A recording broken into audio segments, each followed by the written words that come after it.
حسنت جميع خصاله صلوا عليه وآله Medina जाने वालों बहर हक इस अर्ज को सुन लो जरा सा माजरा कहियो हमारी दिल की हालत का बलगल उला बिकमालिही कशफत दुजा बिजमालिही हसनत जमीअ खसालिही सल्लु अलैहि व आलिही कয়েকবার সকলে আল্লাহ সুবহানাহু ওয়া তাআলার প্রিয় তাসবিহ জবান খুলে পড়ি সুবহানাল্লাহি ওয়া বিহামদিহি সুবহানাল্লাহিল আযীম সুবহানাল্লাহি ওয়া বিহামদিহি সুবহানাল্লাহিল আযীম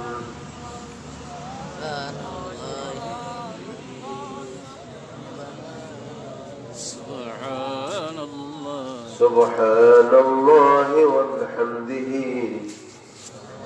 سبحان الله العظيم سبحان الله وبحمده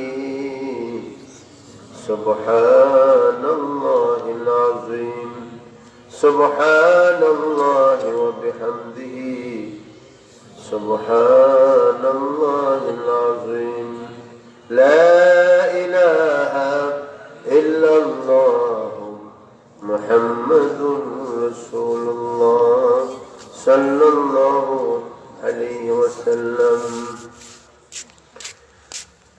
شمس العلماء علامہ صاحب قبلہ فلطلی رحمۃ اللہ علیہ ইসালে সওয়াব ও গিয়াসনগর হাফিজিয়া মাদ্রাসা 25তম বার্ষিক ওয়াজ ও দোয়া মাহফিল মাদ্রাসা সংলগ্ন ঈদগাহ মাঠে আজকের এই মহতি জলসার সভাপতি জনাব হাফেজ আব্দুর রশিদ সাহেব এবং সহসভাপতি জনাব আমান আলী সাহেব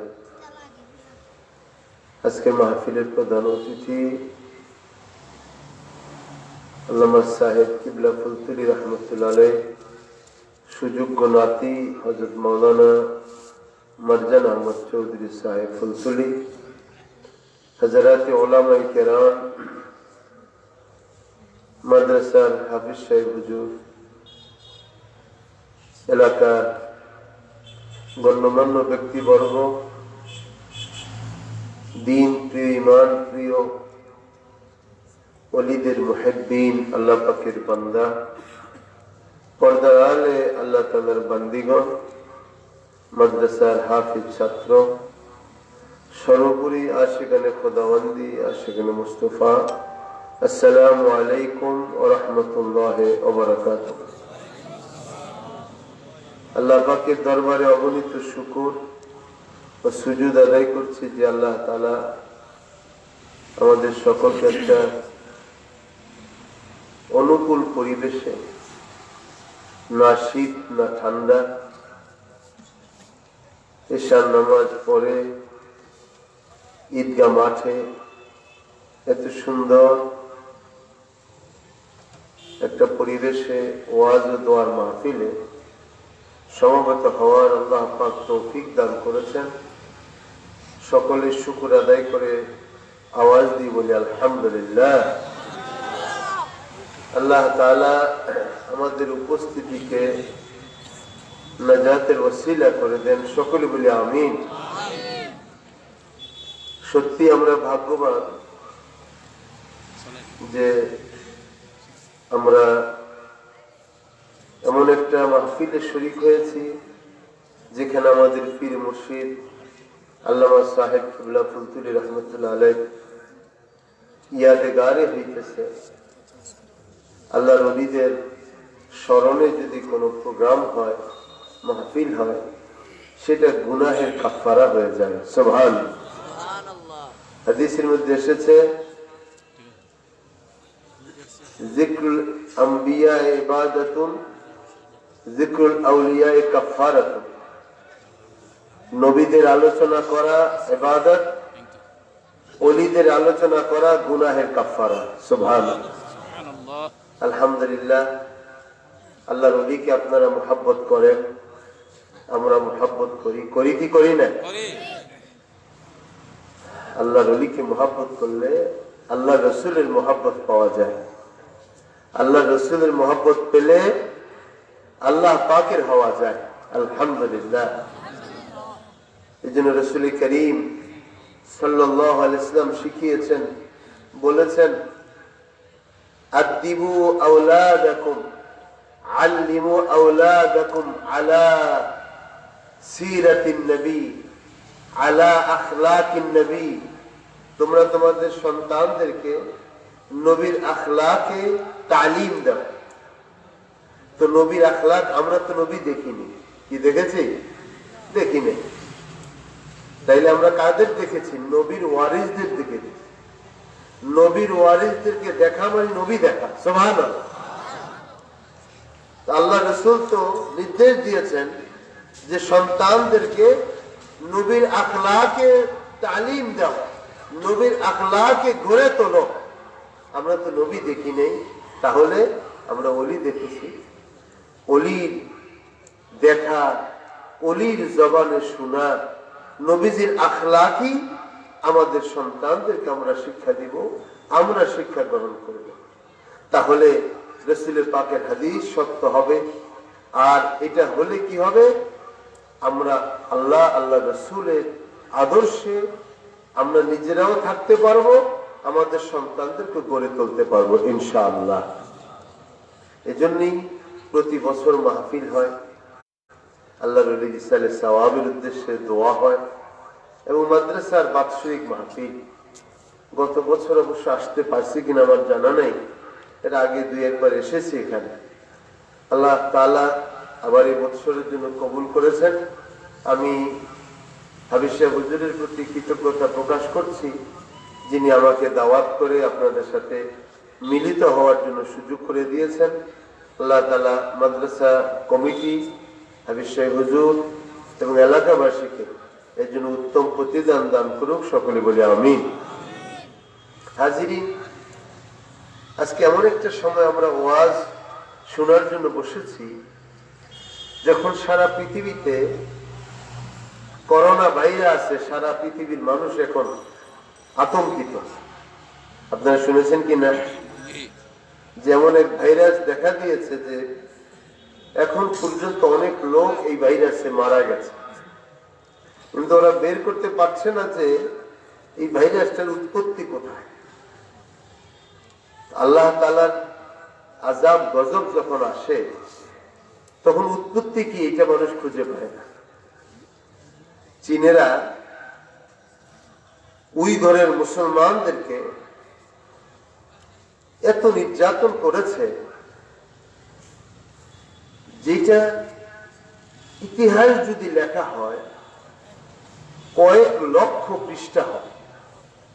এরা এই পরিমাণ মুসলমানদেরকে নিদারুণ অমানবিক কষ্ট দিয়েছে। উইঘরের মুসলিম তারা সেই সাহাবীদের জমানায় ইসলাম কবুল করেছে, এবং চীন দেশে নবীজি বলেছেন, উতলুবুল ইলমা ওয়ালাউ কানা বিসসীন, তোমরা জ্ঞান অন্বেষণে সুদূর চীনেও যেতে পারো। যদি তোমাদের যেতে হয় চীনে, তখন সৌদি আরব থেকে সবচেয়ে দূরের রাষ্ট্র ছিল কোথায়? চীন। নবীজি ওই সময় বলেছেন যে উতলুবুল ইলমা, তোমরা ইলম তালাশে বের হও, ওয়ালাউ কানা বিসসীন, যদি সেটা চীনেও হয়। তাহলে চীনে যে জ্ঞান অন্বেষণের কথা বলেছেন প্রিয় নবী, তিনি কত জ্ঞানের প্রতি অনুসন্ধানী ছিলেন। সেই চীন প্রাচীন সভ্যতার রাষ্ট্র, যেখানে এখন এই আধুনিক বিশ্বেও 7টা আশ্চর্য জিনিস আছে। আপনারা শুনেছেন অবশ্যই। এই আশ্চর্য জিনিসের মধ্যে একটা হলো চীনের প্রাচীর, চীনের প্রাচীর, এটা মঙ্গোলীয়রা খ্রিস্টপূর্ব ওরা বলে যে এটা নির্মাণ করেছে। প্রাচীরের উপর দিয়ে গাড়ি চালানো যায়। চীন তার বর্ডারের মধ্যে, মঙ্গোলিয়া এবং চীনের বর্ডারে এই আপনার প্রাচীর তারা দিয়েছে। চীনা সভ্যতা আজকে সারা পৃথিবী চীনের শিল্পের কাছে তারা ঋণী, এবং শিল্প বিপ্লব যে ঘটছে ওদের ভবিষ্যতে, চীন তো এখনই পৃথিবীর পঞ্চশক্তির এক শক্তি, এবং সেখানে সবচেয়ে বেশি জনসংখ্যা প্রায় 190 কোটি টাকা। 190 মানে পৃথিবী 3 ভাগ করলে 1 ভাগই চীনের লোক। 700 কোটি লোক এখন পৃথিবীতে আছে, 3 ভাগের 1 ভাগই তারা, এত লোক চীন। ওই চীন এবং চীনের অধিবাসীরা যেহেতু তারা বৌদ্ধিস্ট, আল্লাহ রসুল বিশ্বাস করে না, তারা উইগরের মুসলমানদেরকে, ওইটা পুরা রাষ্ট্রটাই সেই সাহাবীদের জমানা থেকেই এটা বড় আপনার ইসলামী তাহজিব তামুদ্দুন চর্চার এইটা এলাকা। এটা আপনার উইগরের মুসলমানরা সেটাকে আপনার খাতান বলে। আমাদের শর্ষিনা মাদ্রাসার এক আপনার মুহাদ্দিস ছিলেন আল্লামা নিয়াজ মাখদুম খতানি, তিনি উইগর মুসলিম ছিলেন। তখন তাদের জুলুম নির্যাতনে তিনি হিজরত করে তিনি দেওবন্দ মাদ্রাসায় পড়তে গেছেন। সেখান থেকে শর্ষিনা মাদ্রাসায় তিনি শেখুল হাদিস হয়ে এখানে আগমন করেছেন, এবং 46 বছর তিনি সেখানে হাদিসের দর্শ দিয়েছেন। আলহামদুলিল্লাহ। তিনি এরকম ককেসাস পর্বত অতিক্রম করে তিনি আপনার এই ইন্ডিয়াতে প্রবেশ করেছেন। তো ওনার ছেলে মেয়ে পরিবার উনি সব হিজরত করে বিদায় করে তিনি সেখান থেকে চলে আসছেন। এই উইগরের মুসলমানরা এখনো নির্যাতিত। কিছুদিন আগে আমি একটা পেজে দেখলাম যে ওদেরকে উলঙ্গ করে আপনার চীনা উইগর মুসলমানদেরকে, জওয়ান মুসলমান, শুধু অপরাধ যে তারা কালেমা পড়েছে লা ইলাহা ইল্লাল্লাহ মুহাম্মাদুর রাসূলুল্লাহ, এই কালেমা পড়ার অপরাধে তারা তাদেরকে উলঙ্গ করে খালি গায়ে করে আপনার হাত পা বেঁধে রাখছে। কোনো কিছু ধরতে পারে না, হাত পা বেঁধে খালি গায়ে প্লাস্টিকের পাইপ দিয়া শুধু গায়ের মধ্যে যতক্ষণ মৃত্যুবরণ না করতেছে ততক্ষণ তারা মারতেছে। আল্লাহ, না দেখলে বোঝা যায় না এত জুলুম নির্যাতন, তাদের শরীরের পশম শিহরিয়ে ওঠে। আমার তাদের জন্য কান্না হয়, এত কষ্ট তারা মুসলমানদেরকে দিতেছে এই চীনাগুলি। আল্লাহ পাক সেই ভাইরাসে তাদেরকে ধরছে। আল্লাহ পাক আহকামুল হাকিমিন একজন পৃথিবীতে আছেন, আছেন কি নাই বলে? সে আল্লাহ পাক তাদেরকে এখন পাকড়াও করছে এই করোনা ভাইরাসে। আল্লাহ পাক যদি মর্জি করেন এদের এই 190 কোটিকে সমূলে শেষ করে দিতে পারেন। পারেন কি পারেন না? এজন্য আল্লাহকে ভয় করতে হবে। কাকে বলেন? কাকে ভয় করতে হবে? আল্লাহ তাআলাকে। এই পৃথিবীতে সবচেয়ে বড় ক্ষমতাশালী কে? যারা বলেন কে? সুতরাং আল্লাহর সাথে কখনো হাত ধরা যায় না। ফেরাউন 400 বছর রাজত্ব করেছে, 150 বছর বনি ইসরাইলকে তারা গোলাম বানিয়ে রাখছে। আল্লাহ কোরআনের সাথ করেন, وَإِذْ نَجَّيْنَاكُمْ مِنْ آلِ فِرْعَوْنَ يَسُومُونَكُمْ سُوءَ الْعَذَابِ يُذَبِّحُونَ أَبْنَاءَكُمْ وَيَسْتَحْيُونَ نِسَاءَكُمْ وَفِي ذَلِكُمْ بَلَاءٌ مِّن رَبِّكُمْ عَظِيمٌ। আল্লাহ রাব্বুল ইজ্জত বলেন, হে মুহাম্মদুর রাসূলুল্লাহ সাল্লাল্লাহু আলাইহি সাল্লাম, আপনি স্মরণ করুন ওই ঘটনা যখন আমি বনি ইসরাইলকে মুক্তি দিয়েছিলাম ফেরাউনের কবল থেকে। ইয়াসুমুনাকুম সুআল আযাব, তারা কঠিন শাস্তির মধ্যে বনী ইসরাঈলদেরকে রেখেছিল ইযাববিহুনা আবনাকুম ওয়া ইস্তাহয়ুনা নিসাআকুম, তারা তাদের পুরুষদেরকে জবে করে দিত, কন্যাদেরকে ভোগের জন্য তারা জীবিত রাখত। ওয়াফি যালিকা বালাউম মির রাব্বিকুম আযীম, তাদের রবের পক্ষ থেকে এটা বড় পরীক্ষা ছিল, তাদের অগ্নি পরীক্ষা। আল্লাহ তাআলা সেই পরীক্ষায়ও বনী ইসরাঈলদেরকে মূসা আলাইহিস সালামের উসিলায় আল্লাহ তাদেরকে নিষ্কৃতি দিয়েছেন। সুবহানাল্লাহ। বাকি 9 লক্ষ কিপ্তি বনী ইসরাঈলের যারা দুশমনী করেছে, জুলুম করেছে, আল্লাহ তাআলা সময় 40 বছর সময় নিয়েছে। মূসা আলাইহিস সালাম বদদুয়া করছে, ওই বদদুয়া 40 বছর পরে বাস্তবায়িত হয়েছে। ফেরাউন এবং তার দল গোষ্ঠী তারা বের হয়েছে যে বনী ইসরাঈলদেরকে পিষে মারবে। মুসলমান তখন তো বনী ইসরাঈল মুসলমান তাওহীদবাদী, তাদেরকে মেরে ফেলবে এই খেয়ালে তারা বের হয়েছে। আর বনী ইসরাঈলদেরকে বলছে যে তোমরা মূসা আলাইহিস সালামের সাথে চলে যাও। তো মূসা আলাইহিস সালাম তাদেরকে নিয়ে যখন নীল নদীর দিকে রওনা হয়েছে, পশ্চিম পার উঠবেন, এখন যেটা ইসরায়েল দখল করেছে, ইসরায়েল এখন দখল করে দাবি করতেছে যে এটা আমাদের রাষ্ট্র। ভুল। পৃথিবীতে একমাত্র জারজ রাষ্ট্র হইতেছে ইসরায়েল। এই ইসরায়েলরা সপ্তম নৌবহরে ভর করে, জাতিসংঘের উপরে ভর করে তারা এখন এই ফিলিস্তিনের মতন একটা মুসলিম রাষ্ট্রকে তারা আপনার নিশ্চিহ্ন করে দেওয়ার জন্য হীন স্বার্থে তারা লিপ্ত হয়েছে।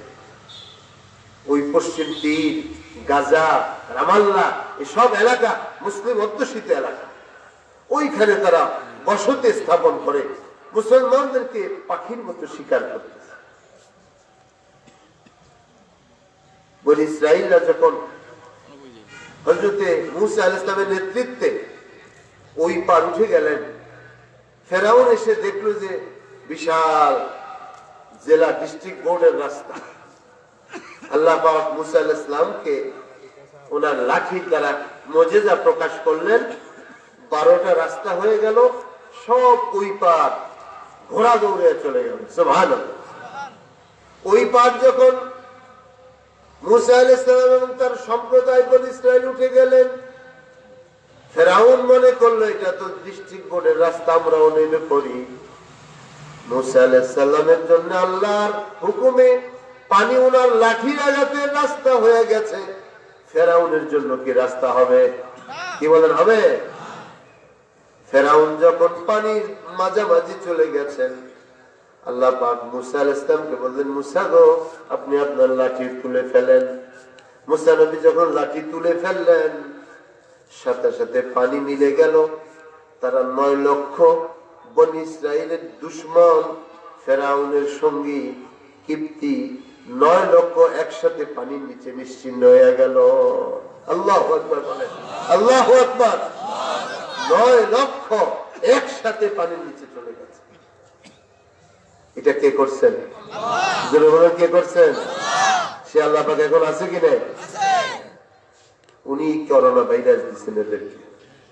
এরা উইগরের মুসলমানদেরকে আজকে প্রায় 200-250 বছর যাবৎ জুলুম করতেছে। ওরা মনে করছে আমাদের দেশে ধরবে, আমাদের দেশে ধরবে না। বলেন ইনশাআল্লাহ, জোরে বলেন ইনশাআল্লাহ। যেই দেশে আজান হয়, যেই দেশে তিলাওয়াত হয়, যেই দেশে ওয়াজ নসিহত হয়, হতে পারে অনেক গুনাহগার আছে, অবশ্যই আছে, কিন্তু এদেশে তো 3 লক্ষ মসজিদে আজান হয়। হ্যাঁ, এদেশে লক্ষ লক্ষ মাদ্রাসায়, হাফিজি মাদ্রাসায় কোরআনে কারীমের তিলাওয়াত হয়। সে দেশে করোনার মতন বিধ্বংসী ভাইরাস কোনো কাজ করবে না ইনশাআল্লাহ। ওদের কি ধরবে? কারণ ওরা মুসলমানদেরকে মারছে, আল্লাহ কতক্ষণ সহ্য করবো? এই জন্য আল্লাহ পাক ধরছে ওদের। এই জন্য দোয়া করতে আল্লাহ তাআলার কাছে, রব্বি লা তাযার আলাল আরদি মিনাল কাফিরিনা দাইয়ারা। নূহ আলাইহিস সালামের সম্প্রদায়ের জন্য নূহ আলাইহিস সালাম দোয়া করছেন। কি দোয়া? রব্বি লা তাযার আলাল আরদি মিনাল কাফিরিনা দাইয়ারা ইন্নাকা ইন তাযারহুম ইউদিল্লু ইবাদাকা ওয়া লা ইয়ালিদু ইল্লা ফাজিরান কাফফারা। নূহ আলাইহিস সালাম দোয়া করলেন। আল্লাহ পাকের পক্ষ থেকে যখন নূহ নবী ইশারা পেলেন যে নূহ, এই কওমে নূহ, তোমার নূহকে আমি প্লাবন দিয়ে ধ্বংস করে দিব, বন্যা দিয়ে ধ্বংস করব। ওরা মনে করছে পাহাড়ের মধ্যে কোনো বন্যা হতে পারে না। আমি আল্লাহ পাক পাহাড়ের উপরেও 40 হাত পানি আমি উঠাইতে পারি। সুবহানাল্লাহ। আমি পাহাড়ের উপরে 40 হাত পানি রাখতে পারি, আমি সেই আল্লাহ। ফেরাউনের দল মনে, আপনার নূহ আলাইহিস সালামের কওম মনে করছিল পাহাড় এলাকার মধ্যে পানি আসবে কোত্থেকে। নূহ আলাইহিস সালাম তো নৌকা বানাইছেন, যেই নৌকাতে তিনি সব প্রাণী উঠাইছিলেন। এখন লোকেরা মনে করলো যে নূহ নবী পাগলামি করতেছে, যে এরকম নৌকাই বা কেন বানাইলো। আবার নৌকা স্তর বানাইছে অনেক বড়, গভীর, 60 হাত, এদিকে 300 হাত, এত বড় নৌকা কি করবে? লোকেরা এসে নূহ নবীকে জিজ্ঞেস করলো, কি ব্যাপার, তুমি কি পাগল টাগল হয়েছে নাকি? কেন এত বড় নৌকা বানাইতেছ, পাহাড়ি এলাকার মধ্যে পানি দেখছো জীবনে? না, পানি নেই, আল্লাহ পাক বলছেন পানি আসবে। তিনি তো বলছেন যে পানি আসবে। তারা তো আল্লাহ বিশ্বাসই করে না। তো যখন নূহ আলাইহিস সালামের সময় হয়ে গেল, এখন পানি আসছে কোন দূরের থেকে না, তাদের বাসায় যে চুলা জ্বালাইছে আগুন, সাথে সাথে চুলার থেকে আপনা আপনি পানি উঠা শুরু করছে। চুলা থেকে এই পানি উঠে, চুলার পানি সারা পৃথিবী প্লাবিত করেছে। আল্লাহ পাকের কুদরত কত বড়! সারা পৃথিবী প্লাবিত করেছে একটা চুলা থেকে পানি উঠে। আল্লাহর কুদরত কত বড়! তখন মক্কা শরীফের উপরে 40 হাত পানি হয়েছে। মক্কা শরীফ থেকে উঁচু জায়গা পৃথিবীতে কোথাও নাই। মক্কাকে মক্কা কেন বলা হয়, বাক্কা বলা হয় কেন? তো বাক্কা অর্থ হইলো আপনার এটা কি বলে, একটু কাবা। কাবাকে এই যে আমরা বলি না, ওয়ারজুলাকুম ইলাল কাবাইন, পায়ে টাকনুর গিরাটা আছে না, গিরাটা সমতল থেকে একটু ঠেলা দিয়ে আছে, এই জন্য নাম হলো কাবা। মক্কা শরীফের ঘরের নাম কি? কাবাতুল মুশাররাফা। কাবা কেন বলে? সারা পৃথিবীর থেকে কাবার ঘরের জায়গাটা কিভাবে ঠেলে উপরের দিকে আছে, এটার নাম হলো কাবা। কাবা শরীফ বলি না আমরা, কালো গিলা বিশিষ্ট ঘরটাকে কি বলি? কাবা শরীফ। এটা কেন? যে এটা স্বাভাবিক সমতল জায়গা থেকে এর উপরের দিকে ঠেলা দিয়ে আছে, এটার নাম কি? কাবা। তো এই উঁচু ঘরের উপরে 40 হাত পানি নূহ আলাইহিস সালামের সময় হয়েছে। তাহলে নূহ আলাইহিস সালামের সময় এই পানি আসছে শুধুমাত্র তোমার এই চুলা থেকে পানি উঠছে।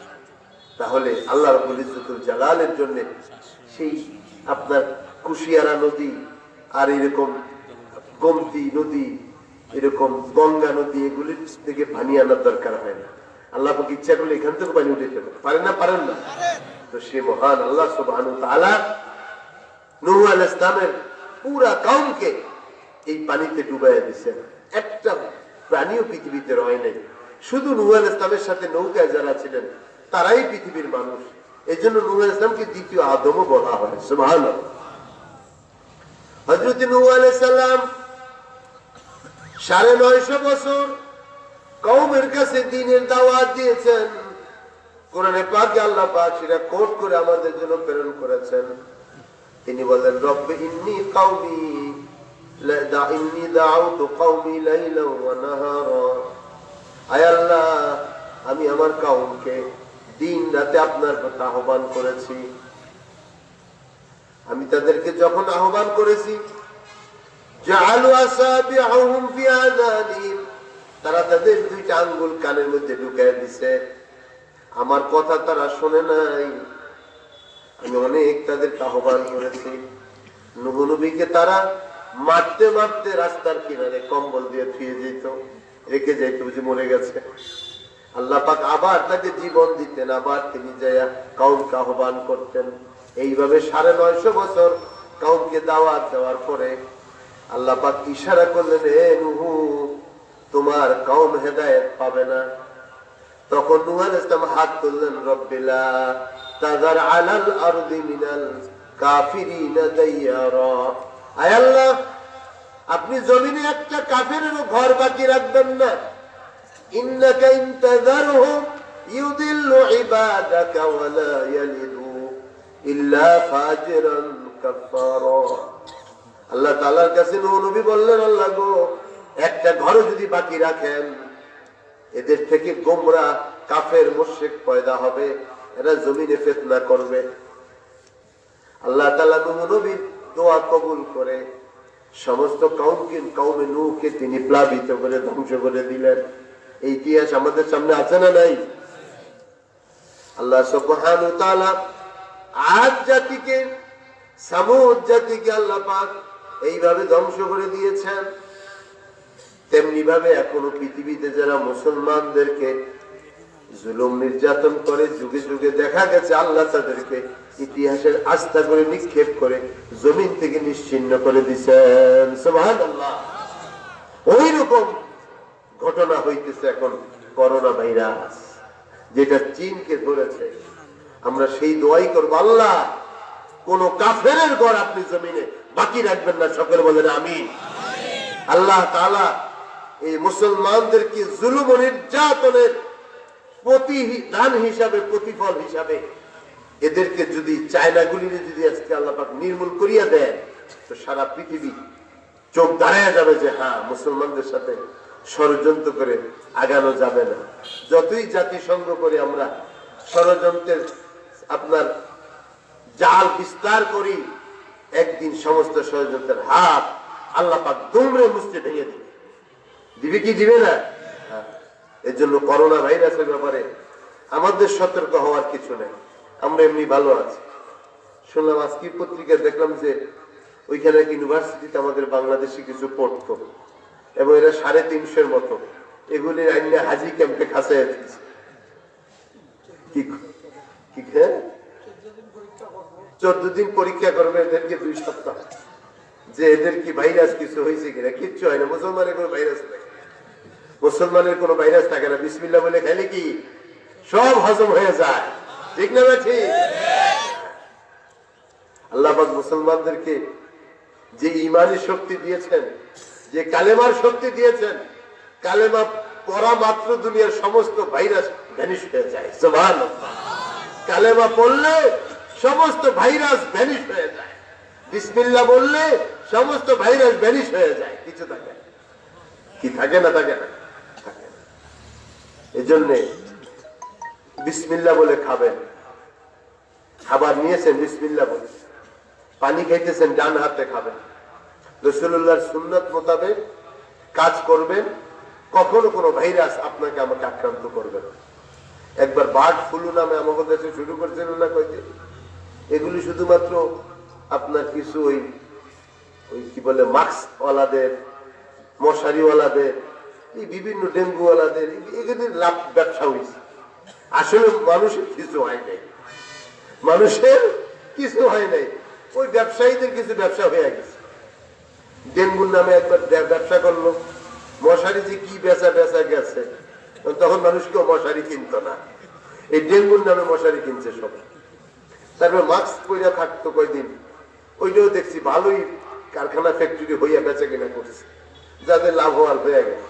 কিন্তু মুসলমানের কিছু হয়নি, না ডেঙ্গু হয়েছে, না বার্ড ফ্লু হয়েছে, কিচ্ছু হয়নি। এখন করোনাও মুসলমানদের কিছু হবে না। এটা কাফের মুশরিকদের জন্য আল্লাহ পাকের আবিষ্কার, এদেরকে নিশ্চিহ্ন করার জন্য, এবং তারাই নিশ্চিহ্ন হবে। মুসলমানরা কালেমা পড়ছে, সবকিছু থেকে নিরাপদ হয়ে গেছে। সুবহানাল্লাহ। আল্লাহর নবী বলেছেন, আসলিমু তাসলামু, আত্মসমর্পণ করো, আল্লাহর পক্ষ থেকে নিরাপত্তা পেয়ে যাবে। সুবহানাল্লাহ। আজও যদি চায়নারা এই উইগর মুসলমানদেরকে যে জুলুম নির্যাতন করেছে, এইটার জন্য যদি তারা বিশ্বের মুসলমানের কাছে ক্ষমা চায়, তাহলে এই করোনা ভাইরাস থেকে তারা বাঁচতে পারবে, নাহলে বাঁচতে পারবে না। তারা এত বড় জুলুম করতেছে। আমরা মুসলমান ভাইদের প্রতি সমবেদনা জানাইতেছি। আল্লাহ তাআলা নির্যাতিত নিপীড়িত মজলুম মুসলমানের হামি ও নাসির হয়ে যান। সকলে বলে আমিন। উইগরের মুসলমানদের তাহজিব তমদ্দুনকে তারা ধুলার সাথে মিটে দেওয়ার জন্য সব কিছু করতেছে। পর্দা নিষেধ করে দিছে, রোজা নিষেধ করে দিছে। এই বছর রোজা পর্যন্ত বন্ধ করে দিছে, রোজা রাখতে দেয় না। মুসলমানরা অজর দ্বারায় কেঁদেছে, আরে শত শত বছর আমাদের ইতিহাস, আমরা তো কোনো রোজা ভাঙি নাই। কিন্তু ওরা রোজা ভাঙার জন্য মুসলমানদেরকে জুলুম নির্যাতন করে। রোজা ভাঙে না বললে মুখের মধ্যে পেশাব পর্যন্ত করে দিচ্ছে। এত বড় জালিম এই চীনারা।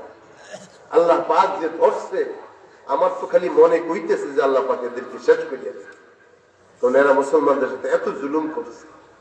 এই জন্য যুগে যুগে যারা এই মুসলমানদের বিপক্ষ নিয়েছে, আল্লাহ তাদের শাস্তি, সমুচিত শাস্তি দিয়েছে। এটা ইতিহাস বলে। আজকে আপনারা এই সুন্দর আনন্দ গণ মুহূর্তে বসেছেন। আমরা আজকে আমাদের মাদ্রাসার বার্ষিক মাহফিলে বসেছি। আমরা আমাদের ঈমানকে মজবুত করব। কি করব বলেন? মজবুত করব ঈমান। আমরা আমাদের রাসূলের সুন্নাহকে আঁকড়ে ধরব। আমাদের সন্তানদেরকে আমরা নবী প্রেমের উপরে বড় করে তুলব। আমাদের সন্তানদেরকে অলি বুজুর্গদের মুহাব্বতের উপরে বড় করে তুলব। বলেন ইনশাআল্লাহ।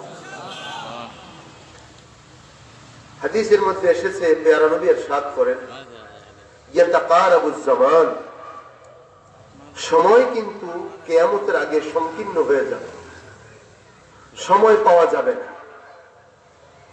আল্লাহ রাসূল বলেছেন, ইয়াতাকারাবুজ জামান, শেষ জামানায় সময়ের সংকীর্ণতা এসে যাবে। মানুষ চাইবে আমল করতে, সময় পাবে না। মানুষের মোবাইলে সময় কাটিয়ে যায়, টিভিতে সময় কেটে যায়, দোকানে আড্ডায় সময় কেটে যায়, গাড়ি ঘোড়াতে সময় কেটে যায়, শহরে যানজটে সময় কেটে যায়। যায় না? না যায় না? আমরা এত বাস্তবতা নিয়ে এখন সামনে আছি যে সময় খুব দ্রুত অবসান হয়ে যাচ্ছে। এটা হুজুরের হাদিস, ইয়াতাকারাবুজ জামান, শেষ জামানায় সময়ের সংকীর্ণতা এসে যাবে। আর কি হবে?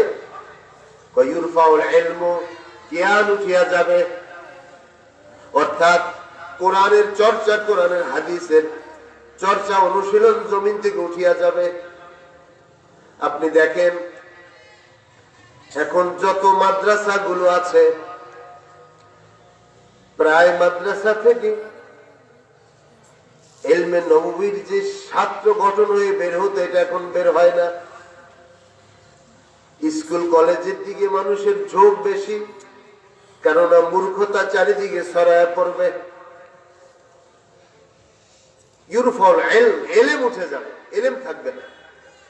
এই জন্য আমাদের কর্তব্য এই সময়ে ইলমের রাস্তাগুলোকে শক্ত করে ধরে রাখা।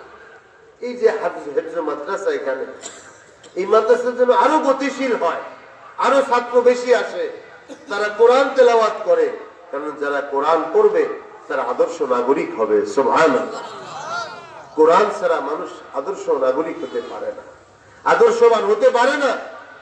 আজকে কলেজ বলেন, স্কুল বলেন, ইউনিভার্সিটি বলেন, যে পড়াশোনা হচ্ছে নৈতিকতার সাথে না থাকাতে যথাযথ শিক্ষিত হইতেছে না। আজকে গিয়ে দেখেন টেন্ডারবাজি, চাঁদাবাজি, যা কিছু হয় এখন সব নীরব, প্রকাশ্যে কিছু করে না, সব নিরিবিলি। যে মোবাইলে শুধু বলে দেয়, বাড়ি করতেছ 10 লাখ টাকা পাঠিয়ে দিও, নাহলে বাড়ি করতে দেব না। এই যে ধমকি চলছে গোপনে, মানুষ এখন ভয়ে সব অস্থির, চুপচাপ, কিছু বলে না, চলছে এগুলো। এর কারা করে? কোন মাদ্রাসা ছাত্র করে? ভুলেও না। কোন সময় মাদ্রাসা পড়ুয়া ছেলেরা করে না। ওই গিয়ে দেখেন ওরাই, যাদের কাছে কোরআন নাই, হাদিস নাই, আখলাক নাই, নৈতিকতা নাই, তারাই এই সমস্ত কাজ করে বেড়ায়। এজন্য ভালো যে নাই তা না, কিছু ভালো আছে এখনো। যতটুকু সমাজ জীবনে ভালো কিছু আছে, দুই একটা ভালো অফিসার পাওয়া যায়, গিয়ে দেখবেন, খোঁজ নিয়ে দেখেন, হয়তো তার দাদা আলিম ছিল, নাহলে দাদা হাফিজ ছিল, নাহলে বাবা হাফিজ ছিল, নাহলে তাদের ফ্যামিলিটা ইসলামী ফ্যামিলি ছিল, মা পর্দানিসীন ছিল। ওই জন্য একটা ছেলে এইরকম, বা একজন অফিসার বের হয়েছে যে সিএসপি অফিসার, বা সে বিসিএস ক্যাডারের একজন অফিসার হয়েছে, নীতি নৈতিকতা নিয়ে আছে, খোঁজ নিয়ে দেখেন সে ভালো মানুষের ফ্যামিলি থেকে আসছে। এছাড়া অন্যান্য যারা হয়ে আসতেছে, লেখাপড়াও তারা অনেক ভালো, নৈতিকতার দিক থেকে অনেক নিচে, নৈতিকতার দিক থেকে অনেক নিচে তারা। আজকে টাকা পয়সা কিছু হলেই দেশের বাইরে চলে যাচ্ছে। এটা দেশপ্রেমিকের পরিচয় না। দেশপ্রেমিক তো তারা যারা তাদের জীবন, মৃত্যু, যৌবন সবকিছু দেশকেন্দ্রিক চিন্তা করে, এরাই আসল দেশপ্রেমিক।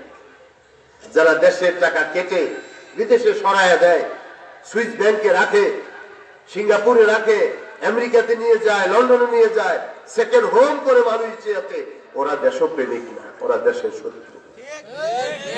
ওরা দেশকে বিক্রি করে দেশের প্রেম দেখায়, এটা দেশের প্রেম না। দেশপ্রেম, দেশের রেমিটেন্স দেশে থাকতে হবে, দেশের অর্থ দেশে থাকতে হবে, দেশের মানুষ সামাজিক আর্থসামাজিক উন্নতি হবে। দেশের মানুষ বাহিরে কেন? বাহিরে টাকা যেতে পারে না। আজকের বাংলাদেশে আমাদের সন্তানেরা, আমাদের ছেলেরা বিদেশের বাড়িতে আপনার চামড়া পুরে খাটাখাটনি করে। মিডিল ইস্টে যারা যায়, আমরা দেখে এসেছি, 8 ঘন্টা মরুভূমিতে চাকরি করা, চামড়া চৈত্র মাসের গরমের মতো যেমন চামড়া কালো হয়ে যায়, এরকম হয়ে যায়।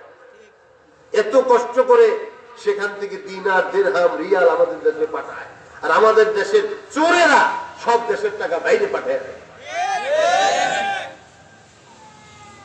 এই জন্যে ইসলাম বলে সন্তানদেরকে জাগতিক শিক্ষার পাশাপাশি ধর্মীয় শিক্ষা দাও, নৈতিক শিক্ষা দাও, তাহলে ওই সমস্ত সন্তানরা একদিকে ভালো শিক্ষিত হবে, অন্যদিকে দেশপ্রেমিক হবে, অন্যদিকে নৈতিকতায় গড়ে উঠবে। ঠিক না বেঠিক? আজকে আমাদের সন্তানদেরকে, আমরা মুসলমান, প্রত্যেকটা স্কুল কলেজে যান,